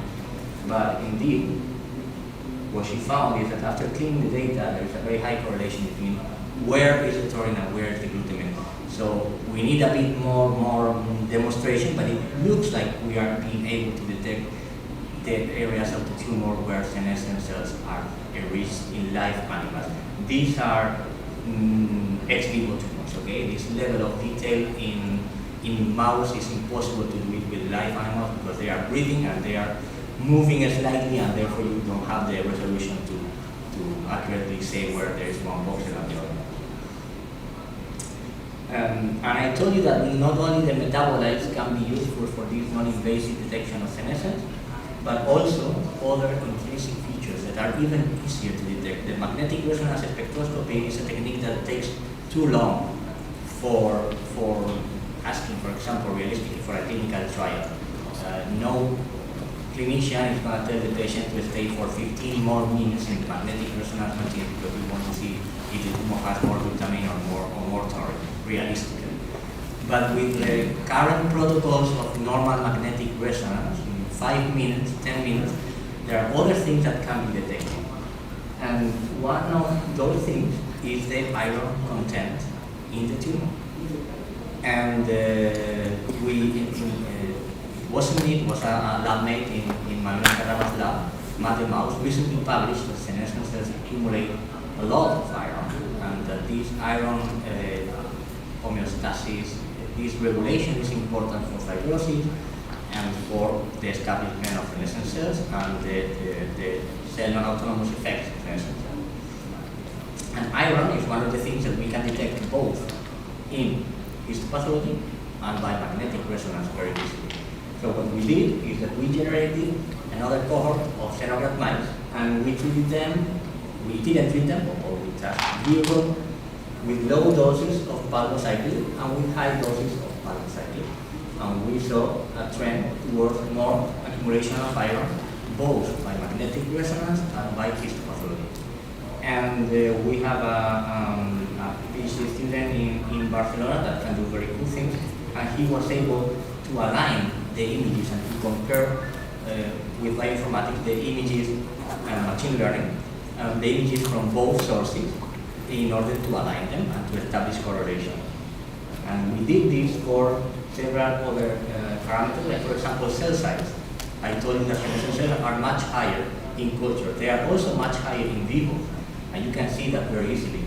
So he was also able to compare that readout in histopathology with magnetic resonance, because you can also, by diffusion measurements, water diffusion measurements find out whether the cells are larger or smaller in a senescent tumor by magnetic resonance. So we ended up with several metrics obtained by magnetic resonance and by histopathology.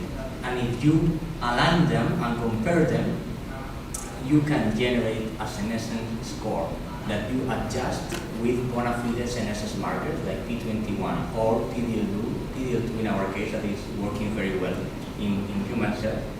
And now you can apply this senescence score to the tumors, and you can, for example, from a new population, a new cohort of mice, if you apply this algorithm to the tumors without knowing who is who, you can predict in a 90% whether that mouse was treated with palbociclib or was not treated with palbociclib.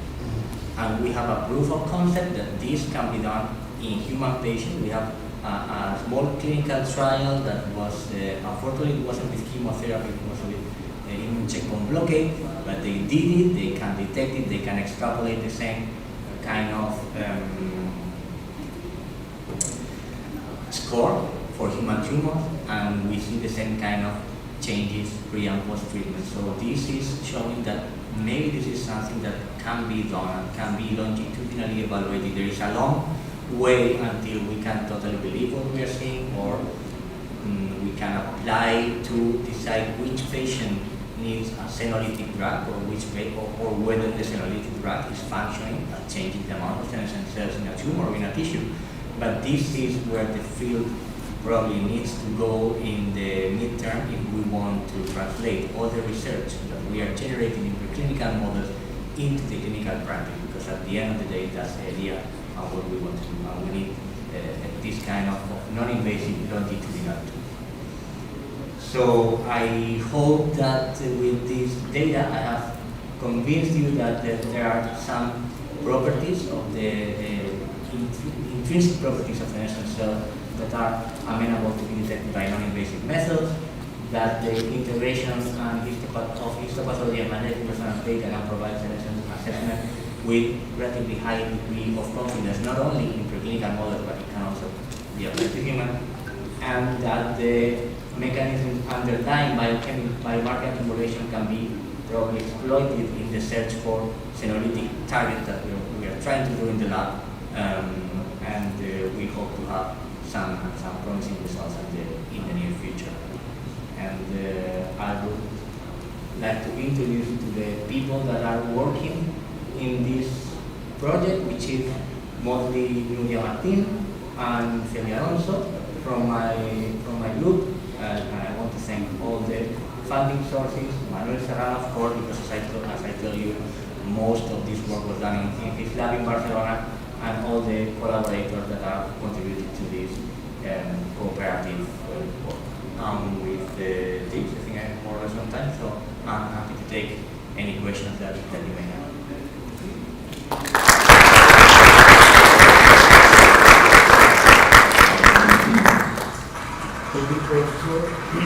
Thank you, Professor Dominguez, for your really interesting talk. We have time for a couple of questions.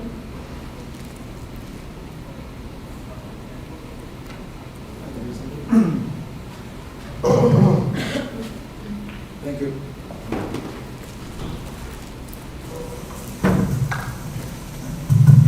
Thank you very much for that nice talk. I have a question regarding the iron you mentioned. So you said that senescent cells accumulate iron.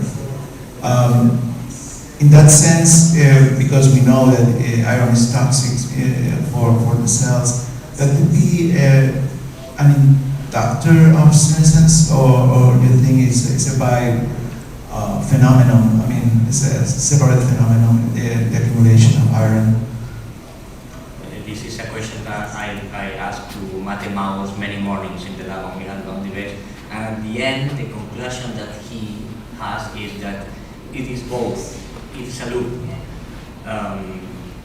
For example, vascular damage in tissue with liberation of rupture of red blood cells can induce senescence in that part of the tissue. Senescent cells that are induced by any means, any kind of chemotherapy, radiation, also accumulates actively iron. He has this idea that the senescent cells continue to accumulate many components because it wants to divide but it cannot do it, and that justifies many of the, well, part of the increase in cell size and the lysosomal compartment and this accumulation of iron and other metals that also contribute. That part I don't know, but it is both. The iron presence can induce senescence, probably by reactive oxygen species, and the induction of senescence makes the cell accumulate iron. Anyone else? Students in particular ask questions today to everyone. Complicate our life. Anyway, we can have a more question here. Okay. I was just curious because, well, we know that the senescent phenotypes, well, depends on which cell gets senescent, the stimuli that triggers it, and how much time has passed since it became senescent. But it took my attention that the 6 metabolites that you showed, the increase that you see in those metabolites, does it apply that to every model of senescence, or to most of them? I was really amazed by it. I get their attention. To basically every model that we check, okay? The scale doxo, for some reason, there was more standard deviation than in the other assays, and some of them are a bit close, insignificant. But yeah, basically all of them are there. And in the case, for example, of phosphoethanolamine, the increase is like 30-fold, 40-fold in all of them.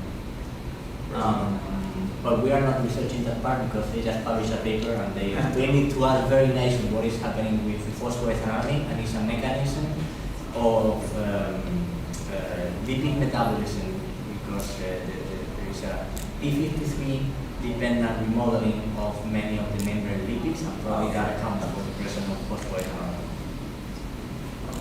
Thanks. Okay. Thank you, Professor Lopez Dominguez.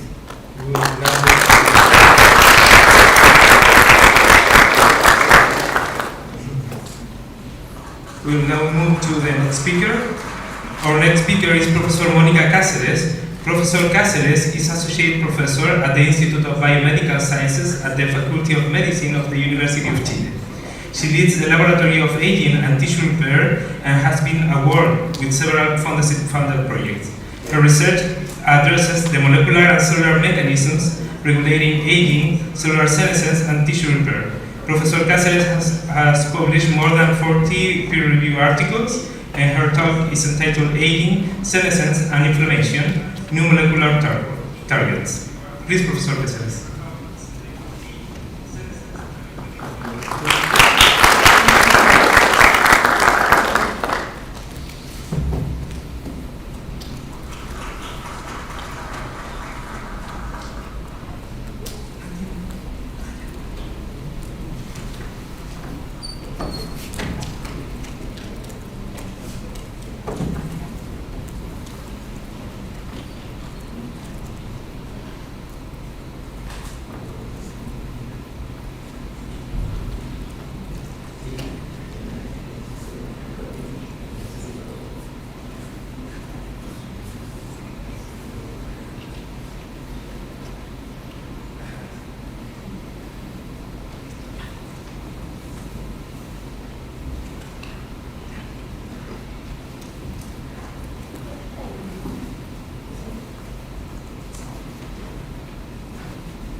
Yes.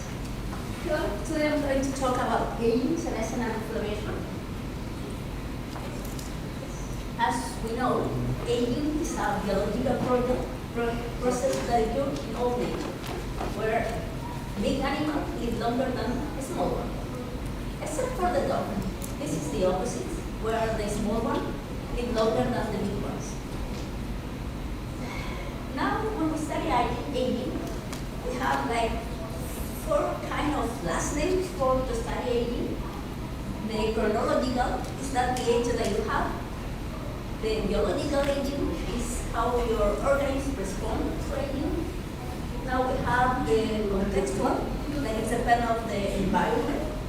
And in this case, for example, when you are pregnant, that you gain 1 year old, so you have 45 and you have 3 kids, you have 3 more years. Because for every kid, you get old 1 year. And the subjective, that depends how you feel. That's more common in men. They feel younger than the age that they have, not for the case of the woman. And now they are trying to unify these 4 kind of age to have your real age. But when we study aging,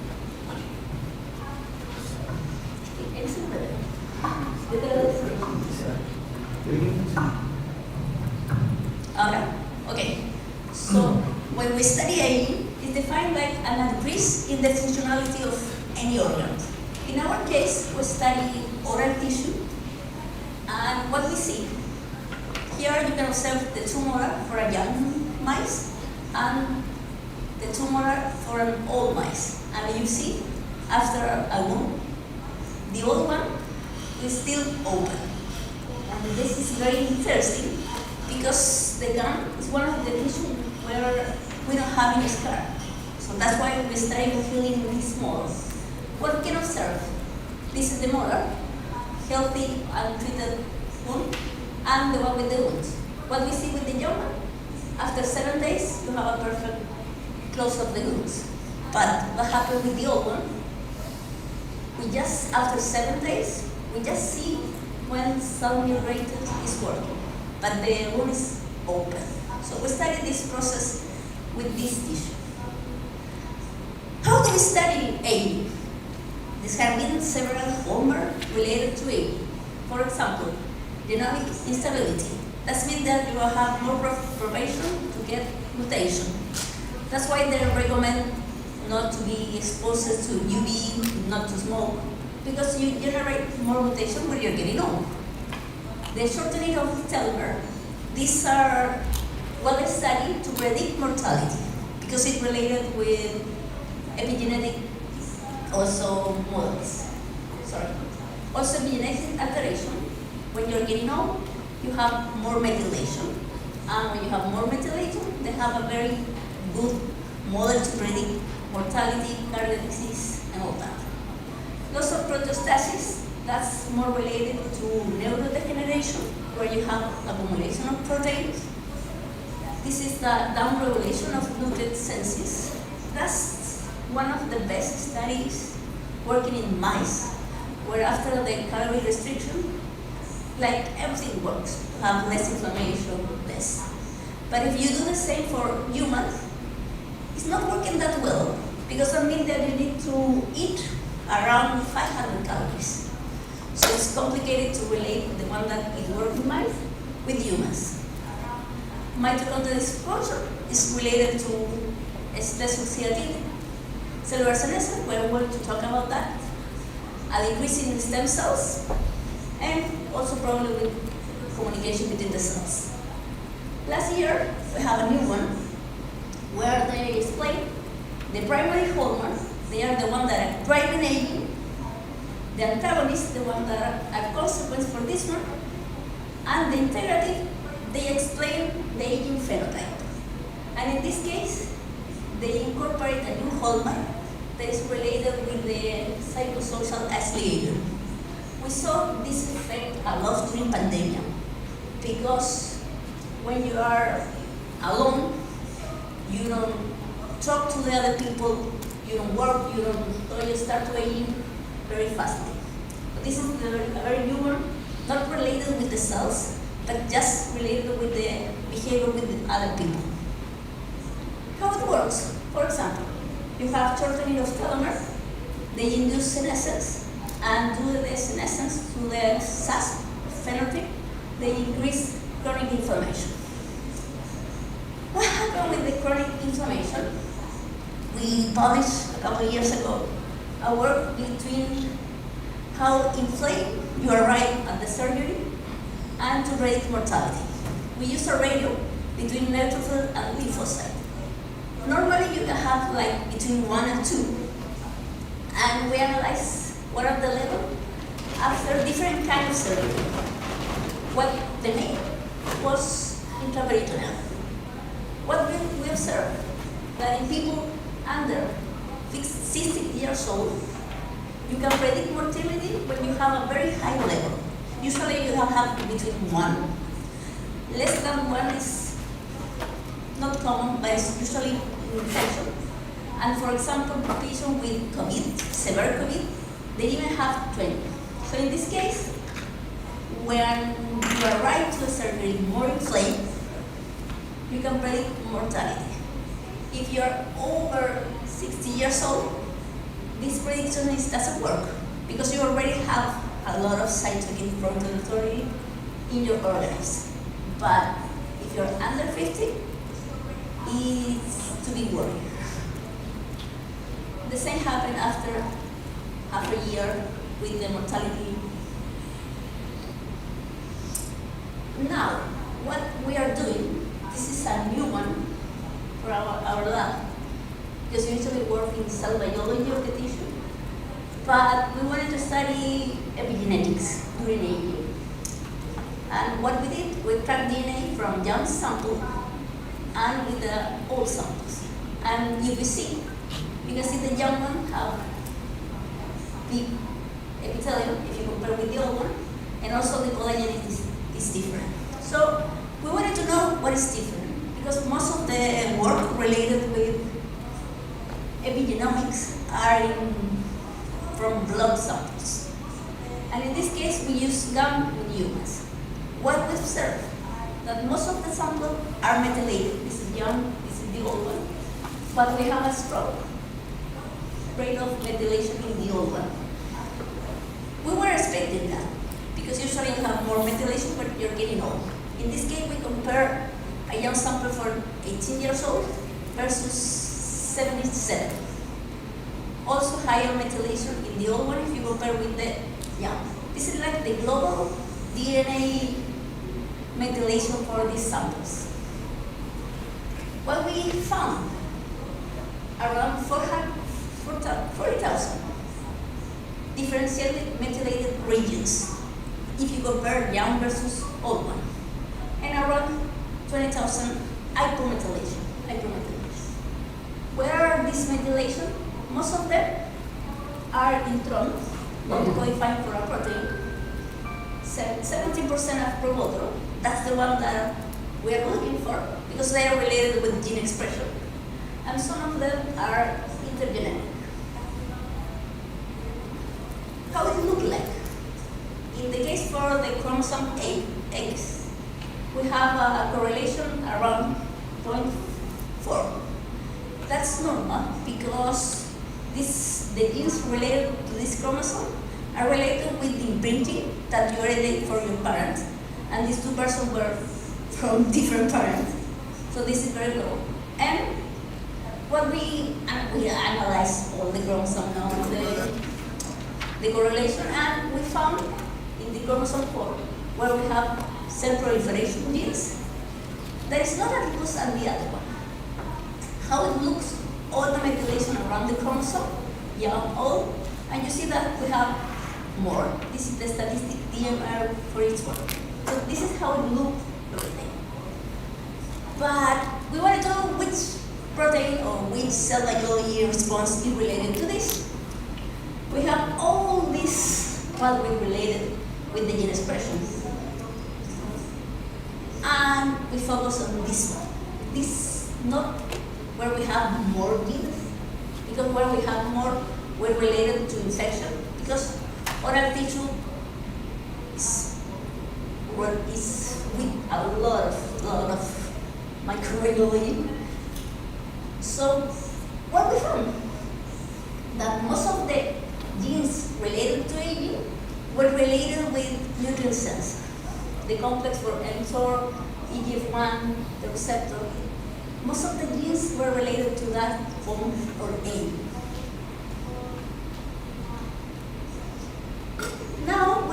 cellular senescence. The cellular cells are these big cells, if you compare with the normal one, with DNA damage in the nucleus. That's one of the markers that we use to identify a cellular senescence. A lot of activity in the lysosome and the secretory phenotype. What we wanted to know, because most of the work related to senescence are made in mice or baboons, but not in humans. So we wanted to characterize how many senescence cells do we have in the gum. Young samples, this is around 18 to 25 years old, over 30 years old to 48, and over 50. What we saw, that we have an increase of senescence cells, and this is evaluated by DNA damage response, in a similar level that we have in mice. Usually at all mice you can find 20% of senescence cells, and in the case of the gum, we have similar levels.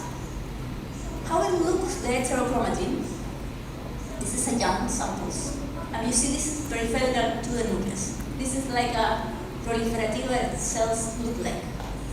What we saw after 30 years old, that we start to lose this heterochromatin, and we start to see this marker at the middle.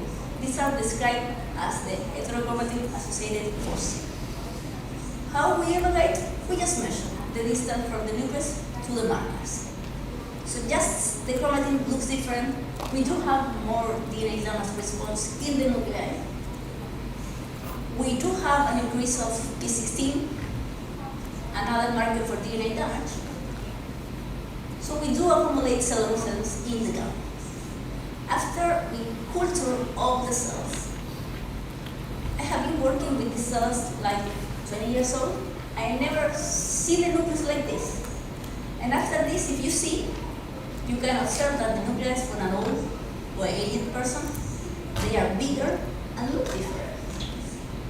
So we analyze different nuclear aberrations to quantify the size of the nuclei, the morphology, and what we saw, that the nuclei for an aged person is bigger if you compare with the young one.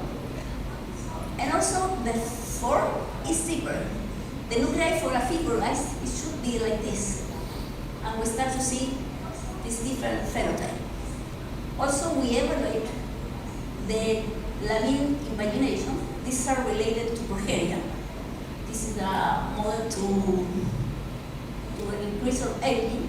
And what we saw, that samples for aged cells, they have more invagination if you compare with the young one. So just the nuclei looks different, and we wanted to identify in culture which cells is young or old. And we analyzed another marker related to stress, the MAP kinase phosphor 38. And what we saw, that there is a correlation between the form of the nuclei and the number of foci of this phosphorylated MAP kinase. The gray one are the young one, and we can see that the old ones are very dispersed and with the form very different. So what we see in this case, that we found a marker where you correlate the size of the nucleus, the form of the nucleus, and the number of these foci to predict a young or an old cells in tissue culture. Now we wanted to see how these senescent cells can interact with the immune cells. Because the idea for the senescent cells through the cells is to attract immune cells to eliminate the senescent cells. Because the senescent cells is a damaged cells, so it should be eliminated. But what happens during aging, that we accumulate these cells. And we don't know if there is something working wrong with immune cells, or the senescent fibroblast is different and is showing something different to avoid the interaction and the elimination with the immune system.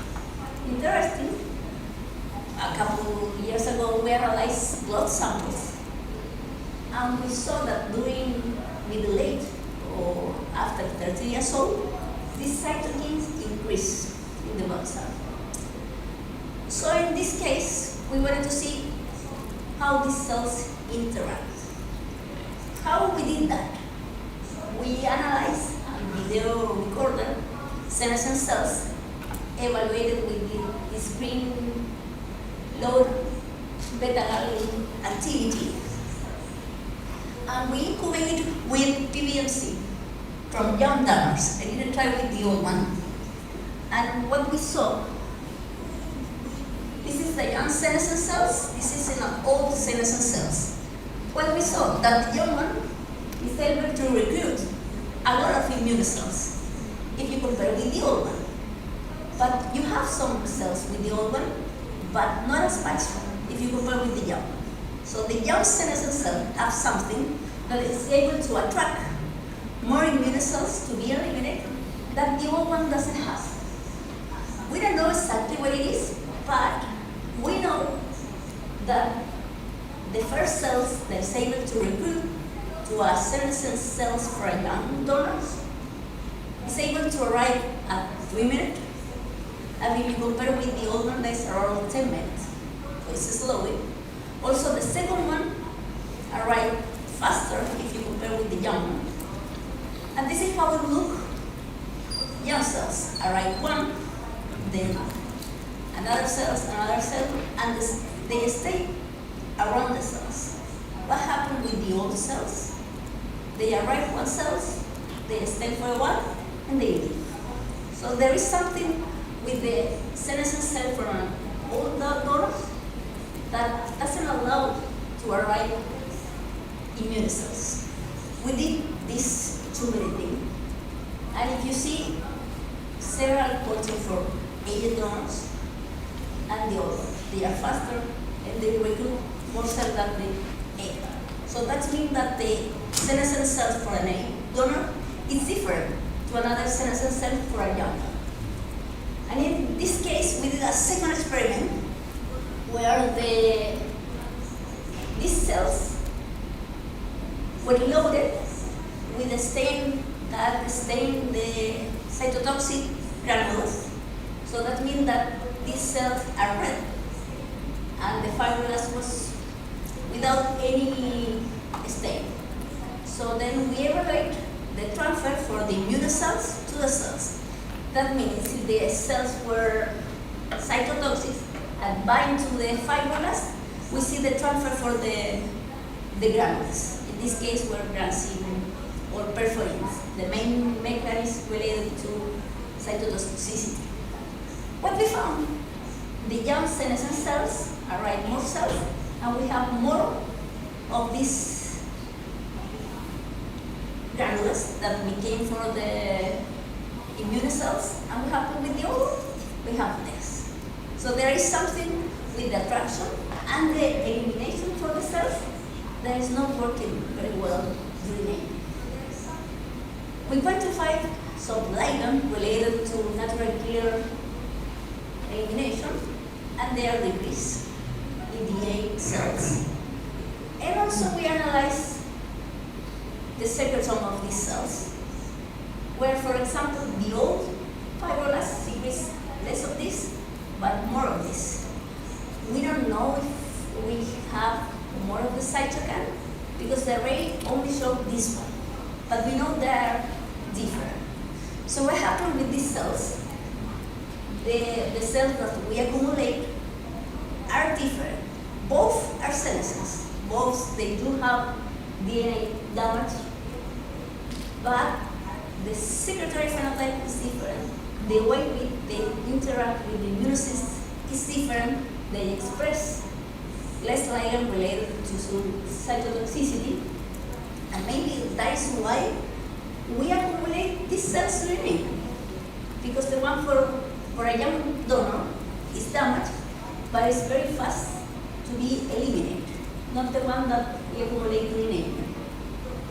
So thinking of that, and we are looking which protein are related to aging and with accumulation of senescent cells.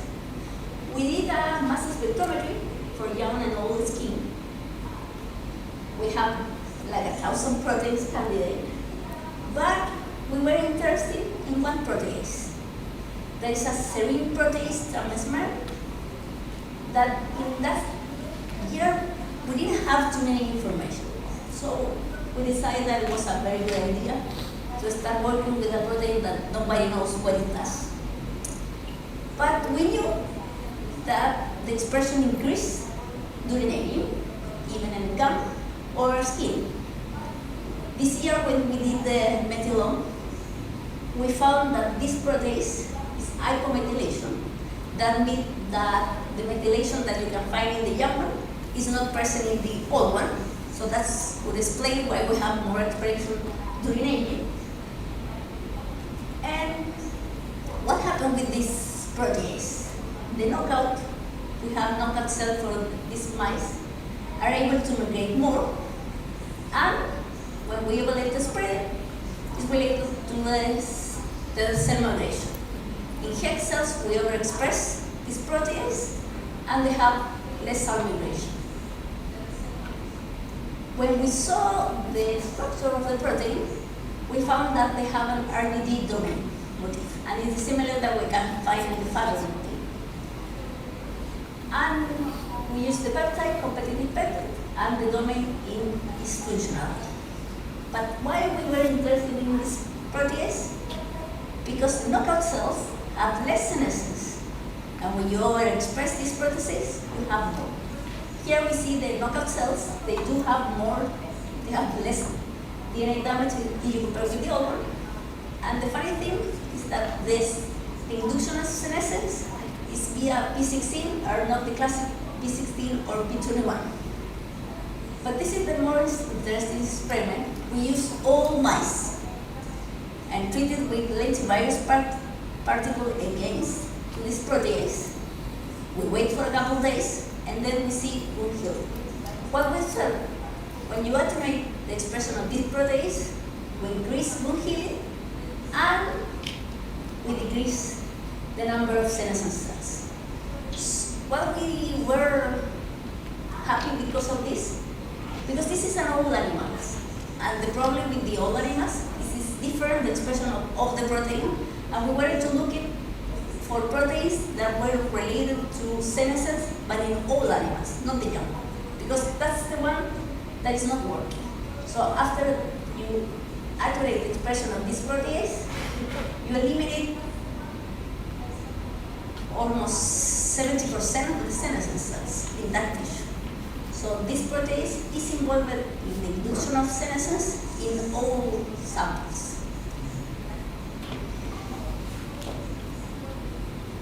How it works?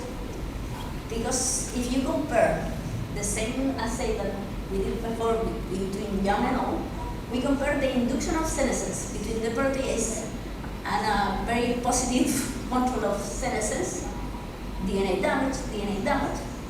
But this, when you overexpress and the induction of this senescence is different. This senescent cells is able to recruit less cells than a positive control of other inductor of senescence.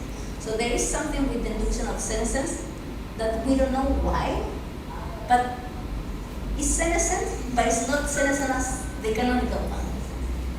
So we are studying how the induction of senescence is working and how we can block this interaction in the old animals to eliminate these senescent cells. This is a mass spectrometry for CoIP with the protease, and if you see the names of the protein that are involved related to senescence, cell cycle, and antigen processing. But we found one protein related to the immune system that is nectin-2, and they interact with the protease. They interact, they CoIP, proximity ligation assay, positive. Bioinformatics, we know what amino acids are related and can interact. And by breath activity, they do interact. And the funny thing, that this arginine is related to the dimerization of this layer, and you need to dimerize to be eliminated. So this protease interact with this immune layer and avoid in some ways the immune recognition. So you have different ways to eliminate senescent cells. The classic are when you eliminate the senescent cells that is common like senolytic. When you avoid the deleterious effect of the senescent cells, xenomorphic. These are where are the metformin, rapamycin. Most of the drugs related to anti-aging are related with this effect. And in our case, we're trying to study how to modulate the elimination with the immune cells. That's it. I do have 5 PhD students that they are working on this, and several people that help me with the samples, with everything, and all that. Happy to answer any questions.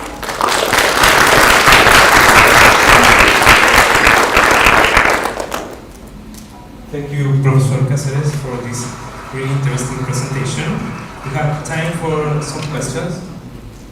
Who wants to start?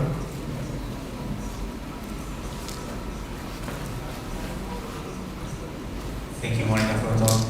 I'm amazed with the idea of young senescent cells being different from all senescent cells, and it's something that I never saw before. What else are you doing with that? Like transcriptomics, what else is different? Do you think that a large amount of the difference with the interaction of the immune system is because of these proteins? What else do you think is there?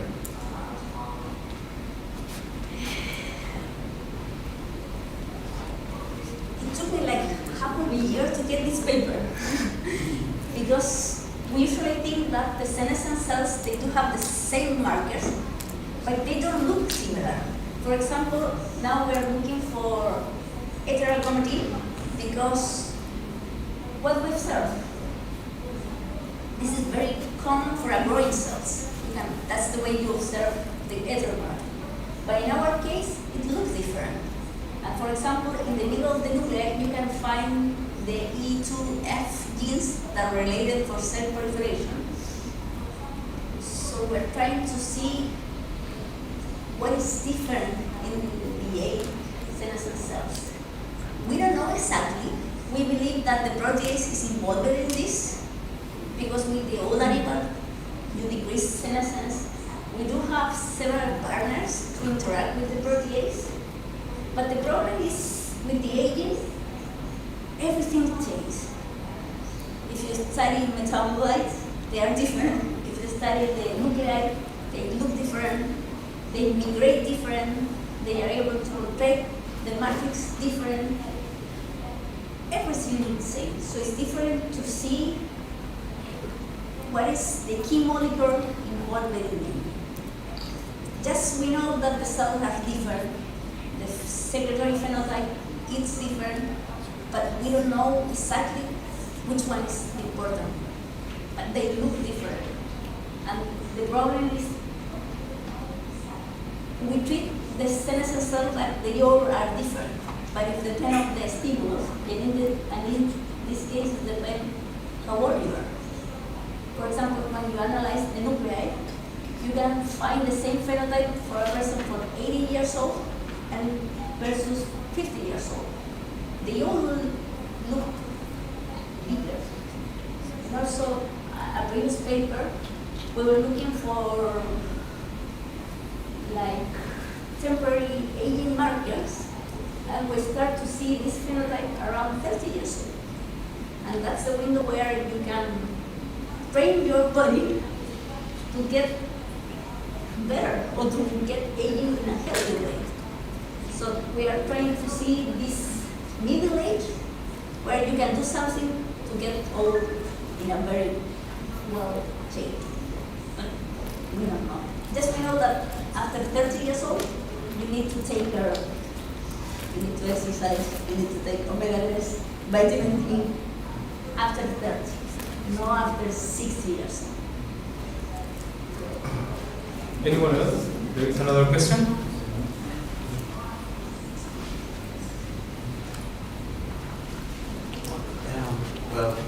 an excellent presentation, and I was wondering about that image because, well, there's a lot of difference between young and aged nucleus of those cells. So I was thinking that about the remodeling of the nuclear matrix of well, those nucleus. So it could be interesting to evaluate, for example, the interaction between the different parts or regions of the nucleus, such as by using, for example, high-C, that kind of bioinformatics.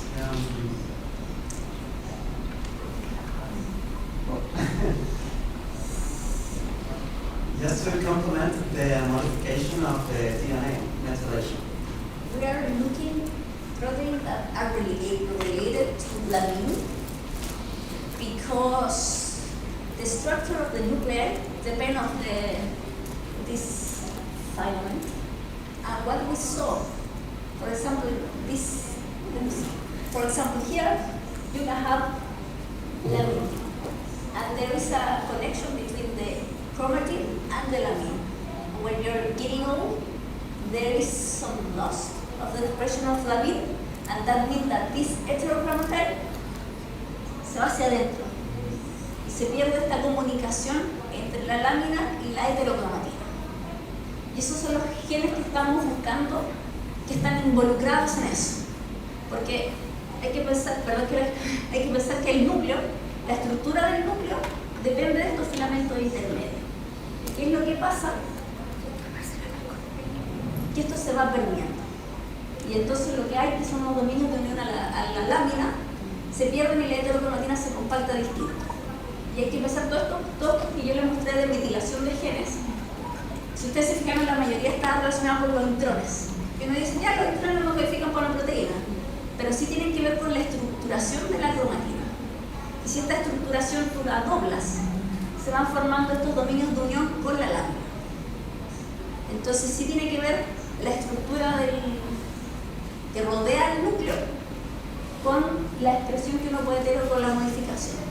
Entonces si estamos buscando esas proteínas relacionadas, como doblar la cromatina, porque en la vida, ¿qué es lo que nos pasa? Que la mayoría de los genes que nosotros vimos, si usted se fija, la mayoría de los genes que nosotros encontramos metilados son en regiones no codificantes.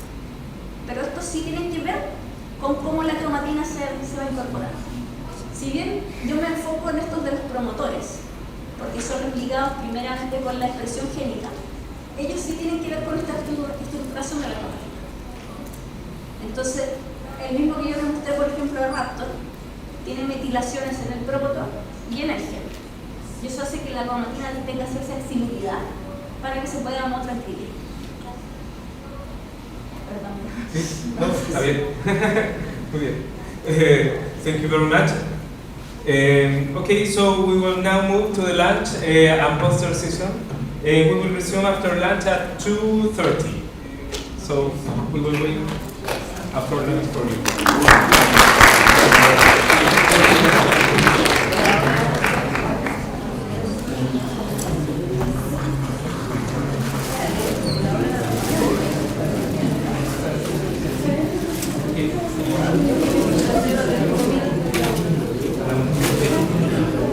Okay, so at the meantime, we can go to the poster session, and for all the assistants, there will be a box with a lunch, and for professors, we can go to the canteen of the University of Talca. Yes. Okay. Thank you.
Está Claudio y la Jessica.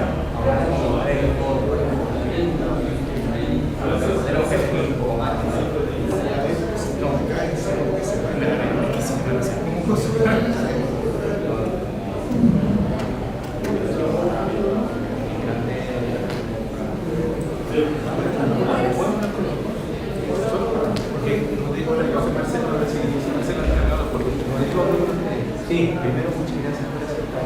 Ya, lo segundo, lo que yo preparé para que, porque ahora hay un rato para ver los postres y después para la tarde para ver. Entonces yo, hasta el número 12, yo tengo el nombre y el número del cual fueron elegidos. Ahora llegaron y que se pusieron los sellos. Entonces, por protocolo, ya lo que yo imprimí, vamos a la evaluación de la demás, y además la estructura de basta la asociación de ustedes, entonces le voy a entregar esto para que si ven en la bolsa es porque como ahora está en un momento como ahora hay un momento pueden ir tomando nota, pueden saber y yo después vamos a ayudar para que es que ahora, quería poner, lo que pasa es que la comida es a la tarde, y ahora es ir a verlo antes del almuerzo. Vale, vamos ahora y luego vamos a preguntar. Sí, bueno, disculpa, que es otra cosa. Igual voy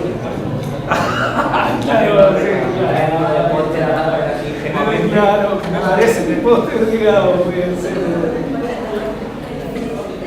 Claro, lo que ofrece es muy interesante. Así que les dejo muchas gracias y después de la tomar otro. Muy bien, gracias, muchas gracias. Muy buena su presentación. Ahora está, claro, ahora, digamos, regularmente se escribieron 12 y ahora llegaron al final de la gracias.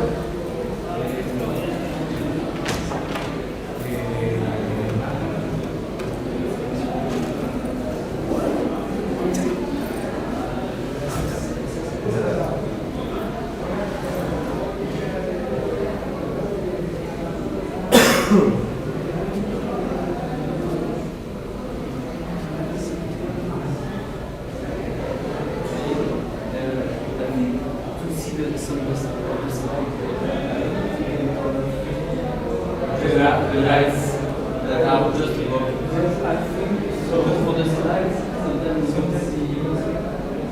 Oh, okay, yeah. Sometimes maybe.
All this. Okay, yes. Okay. I think if you can. Okay. But keep this. Okay. Because otherwise we. Okay, no problem. Okay, entonces vamos a apagar esta y esa la vamos a ver. Sí. Okay. Thank you. Okay. Gracias. ¿Ya? You have nobody else. No.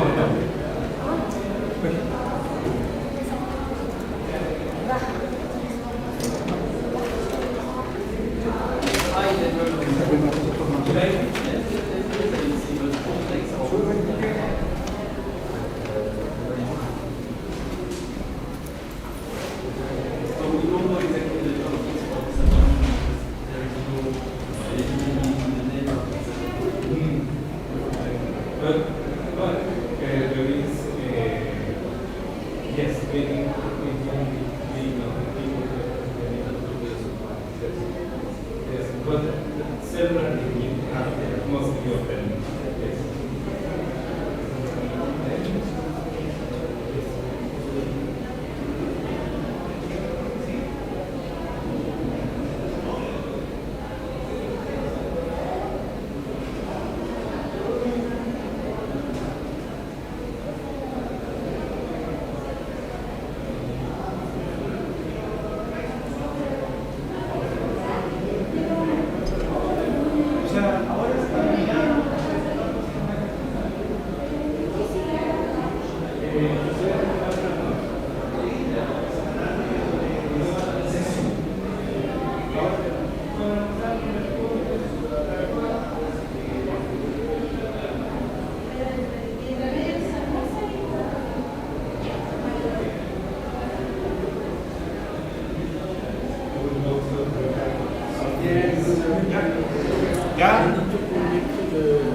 Yes.